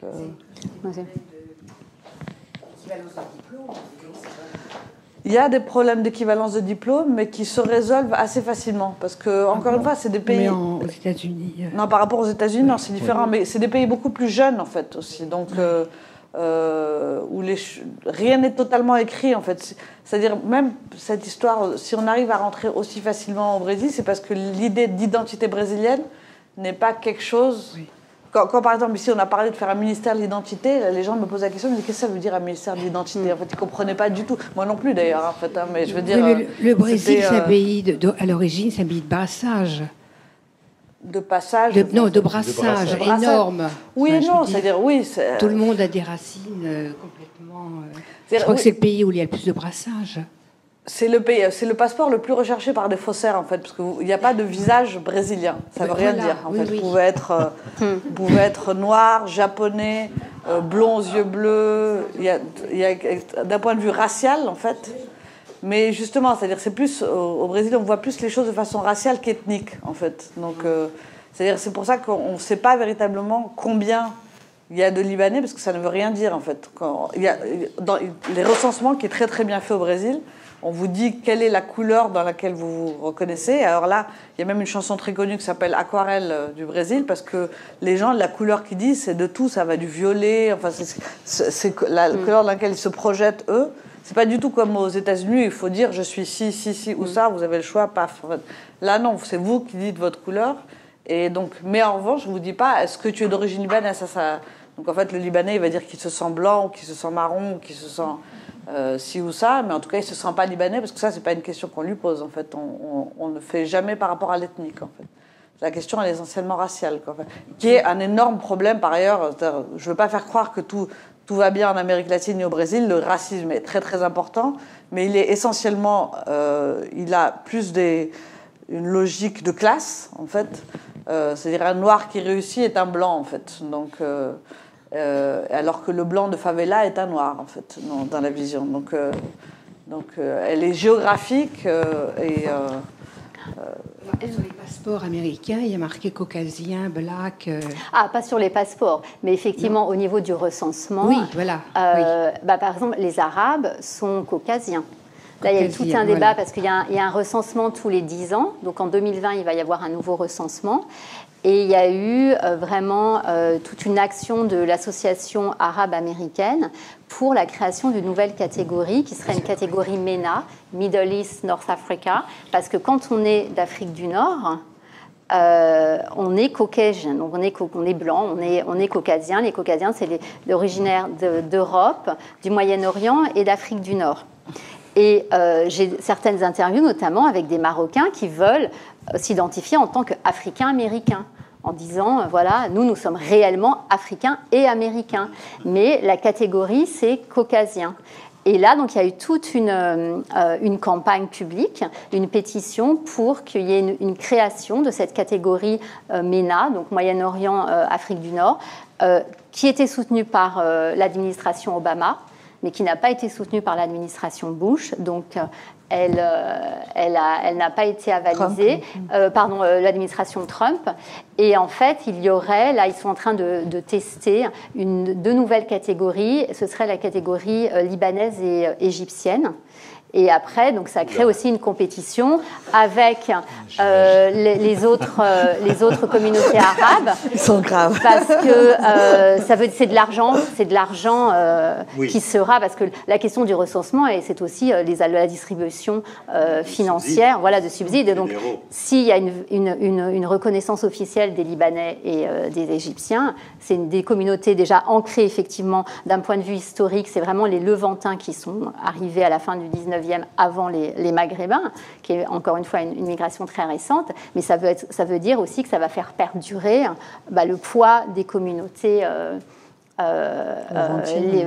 levantines aux États-Unis, si la mesure passe. Mais il y a vraiment eu, un espoir des Arabes pour créer cette nouvelle catégorie de Moyen-Orient, Afrique du Nord, pour la dissocier de la catégorie caucasien. Alors après, donc ça c'est le recensement général, mais après il y a d'autres types de recensement à travers ce qu'on appelle American Community Survey, où là on peut décliner si on est d'origine, c'est comme ça qu'on a les chiffres sur les Marocains, les Algériens, les Tunisiens, où on peut décliner ses origines nationales ou ethniques, mais la catégorie générale c'est caucasien. Est-ce que vous pouvez nous parler de la relation entre ces populations migrantes et leur pays d'origine? Est-ce que c'est plutôt une relation qu'ils entretiennent, qu'ils développent, de solidarité économique, de projets de retour, ou est-ce que c'est au contraire un peu une distanciation, voire une coupure? Oui. Alors, il y a différents cas. Il y a vraiment des nuances dans la relation au pays d'origine. Il y en a certains qui veulent se réinventer en Californie, donc couper les ponts. C'est notamment le cas, par exemple, pour les transsexuels que j'ai pu interviewer, qui ont vraiment coupé les ponts avec leur famille, avec leur pays, et qui tentent donc de recréer leur vie, une nouvelle vie en Californie. Il y a aussi des liens entre la Silicon Valley, donc les Maghrébins, notamment les Marocains et les Algériens qui ont réussi dans la Silicon Valley et qui veulent créer comme une mini Silicon Valley et qui parfois sont aussi sollicités et je pense à l'Algérie en particulier, pour venir créer des incubateurs, des start-up en Algérie, et ça marche plus ou moins bien, en jouant aussi sur un peu la mauvaise conscience d'avoir quitté l'Algérie. Il y a des liens familiaux qui perdurent et qui perdurent notamment aussi grâce à Internet. Par exemple, il y a une certaine concordance des temps entre l'heure du déjeuner en Californie et l'heure du dîner en Afrique du Nord. Et je me suis retrouvée dans des situations où les familles, par écran interposé, dînaient ensemble. Vous voyez, il y avait cette relation dans la virtualité de cette connexion entre le déjeuner en Californie et le dîner au Maghreb. Donc il y a vraiment, les situations sont différentes, mais je dirais que là où le retour se fait de manière le plus durable, c'est avec le Maroc. C'est vrai que j'ai vu des cas de Marocains qui sont retournés avec une réussite sociale, économique acquise en Californie, qui sont retournés s'installer au Maroc. C'est moins le cas en Algérie, dans les entretiens que j'ai menés. Ce qui est intéressant aussi, c'est le changement du regard intra-maghrébin. C'est-à-dire que la révolution tunisienne, par exemple, a été un vecteur de changement du regard des Algériens et des Marocains sur les Tunisiens. Ça a été quelque chose que j'ai vraiment pu constater en menant mes entretiens, que tout d'un coup, la Tunisie, c'est là où ça s'est passé, où ça perdure, avec les difficultés que l'on voit, mais voilà, où la révolution, où le changement de régime a eu lieu. Donc c'était intéressant aussi de travailler sur cette notion, parce que ce n'est pas une notion qui va de soi, la solidarité maghrébine. Donc en France, on ne se définit pas forcément, on ne revendique pas forcément ce sentiment-là. On peut peut-être davantage se définir en tant que Marocain, Tunisien et Algérien, alors qu'en Californie, ce sentiment-là, et enfin cette culture commune, et aussi face au Machrek, comme je le disais, tend à être cultivé, à être revendiqué, il me semble, plus qu'en France, dans certaines instances. Autre petite question sur, en fait, l'installation au moment de l'immigration, ça s'est réalisé comment? Ils débarquaient, ils s'installaient sur place ou ils bougeaient un petit peu? Parce qu'à nous, pour faire l'exemple de la Colombie, l'immigration libanaise s'est installée sur la côte, Santa Marta, Barranquilla. Dans les autres pays d'Amérique latine, je ne sais pas si aux États-Unis, c'était la même dynamique ou il y avait une pénétration plus prononcée? En fait, ça dépendait beaucoup du trajet du bateau. Donc, du coup, il y en a beaucoup en Amazonie, parce que du côté de Manaus et tout, en fait, les bateaux passaient par là-bas. Et puis, par ailleurs, c'était le moment où on a eu l'explosion de tout le travail sur le caoutchouc. Et donc, du coup, ça a créé des emplois liés au commerce et tout. Donc, on a une grosse communauté. Au Brésil, par exemple, on a une grosse communauté en Amazonie, qui reste encore, en fait. Une grosse communauté à São Paulo, qui est la ville arabe, en fait, voilà. Et une grosse communauté à Foz do Iguaçu, donc sur la triple frontière. Après, on en trouve un peu partout, mais disons que c'est les 3 foyers véritablement importants. Et après, dans des pays comme l'Argentine, qui est un pays très centralisé, du coup, c'est très Buenos Aires, en fait, mais tout est très Buenos Aires, en fait, en même temps. C'est un peu comme ici, quoi. Je veux dire, il y a plus de gens à Paris qu'ailleurs parce que c'est un pays très centralisé, quoi, en fait. Donc, alors que la Colombie, c'est moins centralisé comme pays, justement, mais c'est très lié, encore une fois, au trajet du bateau et à l'emploi. Là où il va y avoir des possibilités, surtout liées au commerce, puisque c'est quand même là-dessus que la première génération a pris de l'importance, quoi. Au Mexique, au début, on calculait 45%, en fait, étaient commerçants, en fait. Donc c'est la moitié, une bonne moitié, quoi, en fait.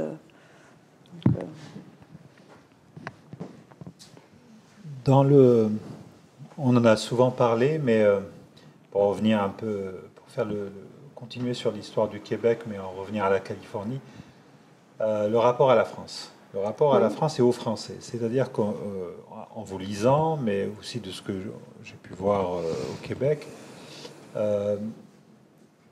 on revendique la France. Pour certains, vous le dites, ils affichent, pour ceux qui viennent de France, pour les gens d'origine maghrébine. Mais par contre, le rapport avec la communauté française est plus difficile. On a cette impression-là à travers les témoignages qui ressortent. Oui, c'est vrai qu'il y a un rapport, encore une fois, ambivalent. Envers la France, il y a ce sentiment de reconnaissance envers les études gratuites ou qui ont permis d'avoir un diplôme. Et pour les femmes, encore une fois, il y a aussi une différence. Et ça, je l'ai vraiment ressenti, constaté, notamment avec les Algériennes, les Franco-Algériennes. Et en même temps, il est certain qu'il y a ce sentiment de discrimination sociale, de racisme. Je cite cet exemple dans l'avion, notamment, où il y a un Algérien qui est assis à côté d'un Français, et puis il lui parle en anglais, et puis tout d'un coup, l'Algérien, entendant le fort accent français de la personne assise à côté de lui, se met à lui parler en français, et là ils entament une conversation, et au bout du compte, quand il lui demande alors, vous parlez si bien français, il lui dit oui, je suis algérien. Et la conversation se termine à ce moment-là. Donc, il y a vraiment, j'ai beaucoup de témoignages où vis-à-vis de la France, il y a un ressentiment, il y a une crispation identitaire, et en même temps, il y a aussi un certain attachement à la culture française et à cette notion aussi d'émancipation loin pour les femmes, notamment du patriarcat qu'elles ont pu connaître dans leur retour en Algérie ou au Maroc, moins en Tunisie. Mais la relation est vraiment très complexe parce qu'il y a à la fois la reconnaissance d'avoir acquis une culture qui va leur servir aussi en Californie et une culture à laquelle ils sont attachés, et en même temps de n'être pas pleinement reconnus, légitimés par... Alors, c'est des généralisations, il y a des cas qui sont bien plus tranchés, mais le sentiment général, c'est un sentiment d'ambivalence. Et de se sentir, en étant loin de la France, loin du Maghreb, d'être à la fois loin de ces stigmatisations du passé colonial, et aussi des régimes en place en Afrique du Nord. Il y a aussi ce sentiment, certains ont quitté l'Afrique du Nord pour des raisons qui ne sont pas directement liées à la France. Donc il y a aussi, c'est vraiment une complexité de positionnement face à la France. En Amérique latine, c'est beaucoup moins le cas parce qu'encore une fois, il y a beaucoup moins de Maghrébins et ça n'a de sens qu'avec les Maghrébins. Pardon. Cette question-là, je vais essayer de le faire. Mais il y a le fait qu'on met souvent ses enfants à l'école française, en fait. Donc, du coup, ma fille est à l'école française, par exemple. Donc, mais pas. Je veux dire, moi, j'ai souvent connu des Marocains, des Tunisiens, des Algériens via l'école française, en fait. Donc finalement, on recrée un nouveau lien qui est lié à l'école. Et puis après, c'est étrange dans tous les sens, parce que moi, par exemple, je représentais des journaux français, en fait, au Brésil. Donc en même temps, l'ambassadeur de France me reçoit comme la personne qui va interviewer Lula, en fait. Donc, et donc, avec beaucoup de déférence. Donc, en fait, tout est très ironique, en fait, parce que finalement, pour les Brésiliens, on est ou français ou marocain aussi, mais ils ne voient pas du tout de tension là-dedans. On se retrouve beaucoup autour de l'idée de culture française, je pense. Les alliances françaises ont un rôle important de ce point de vue-là. Les écoles françaises sont importantes parce qu'elles sont moins coûteuses souvent que les autres écoles privées. Donc, il y a un système de bourse qui fonctionne aussi pas mal. Il y a du théâtre, enfin bref. Donc il y a quand même quelque chose. Je ne veux pas dire qu'il n'y a pas de tension et tout, parce qu'il y en a. Mais il y a quand même quelque chose du plaisir de la langue française et de la culture qui est recréé comme ça, en fait. Donc, et surtout dans des cas... Par exemple, Mexico, où je vis actuellement, parce que maintenant je vis au Mexique, c'est une ville tellement complexe pour aller d'un bout à l'autre, parce que c'est monstrueux, c'est 25 millions d'habitants et tout, qu'on finit par vivre dans des quartiers. Donc, en fait, si vous avez vos enfants à l'école française, donc ma fille est à l'école française, autour, il y a tout qui est un peu français, quoi, en fait. Donc, il y a la boulangère, c'est Nadine, en fait. Enfin, c'est surréel, quoi, en fait. Donc, de la boulangerie. Donc, voilà, parce que, voilà, les Français, il faut qu'il y ait une boulangerie à côté. Il y a la langue française pas loin, il y a un théâtre, machin. Et donc, au bout du compte, il y a une espèce de communauté, mais qui n'est pas que française, en fait, qui est francophile, en fait, et francophone, qui est très importante, en fait. Et où il y a beaucoup moins de tension, parce qu'il y a ce plaisir-là, en fait, de partager ça, quoi, en fait. Oui. Donc, et c'est vrai, le rôle... finir sur un truc un peu plus léger, en fait, parce qu'il y a aussi ça, je veux dire, il y a quelque chose de ce qu'on partage. On partage la langue, on partage la musique, voilà, et ça n'empêche pas après de... La gastronomie, exactement, en fait. C'est vrai qu'on voit aussi en Californie et aux États-Unis le rôle des services culturels français pour organiser des tournées d'auteurs. Par exemple, je pense à Yasmina Radra, est venue en Californie il y a quelques années à travers les services culturels français. Leïla Slimani, récemment, elle est franco-marocaine, mais il y a vraiment, à travers les services culturels. Il y a aussi un festival du film arabe à San Francisco qui fait aussi venir des cinéastes, des acteurs, des actrices du Maghreb. Mais c'est vrai qu'à travers la vie culturelle, c'est vraiment... et la gastronomie, il y a cette communauté de festins. Ce qui est marrant, c'est que ces services français à l'étranger revendiquent beaucoup plus comme français tous ces gens-là qui le font en France, quoi, en fait. C'est-à-dire c'est notre grand auteur, Le Goncourt aussi. Il n'y a aucun moment... Alors, la pauvre, elle n'a jamais été marocaine avant, en fait. Donc, à l'étranger, c'est juste la française, quoi, en fait. Donc, c'est très ironique, en fait, parce que ça devient... Voilà, moi, je vous présente ma collègue de tel journal, en fait, bref, alors qu'on a tous des noms à coucher dehors, ici, en fait. Donc, enfin, non, mais c'est-à-dire, il y a un décalage total. C'est-à-dire, en étant là-bas, on finit par être adopté par la France comme des porte-parole de la France, même si en vérité, ici, en permanence, on vous dit que vous ne l'êtes pas véritablement, en fait. Donc ça joue dans les deux sens. Donc.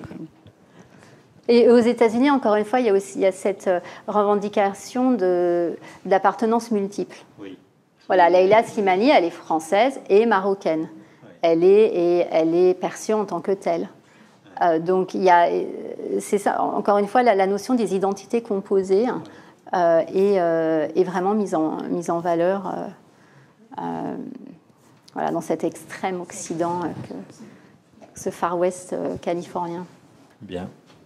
En tout cas, merci de nous avoir fait voyager. Merci pour votre assistance.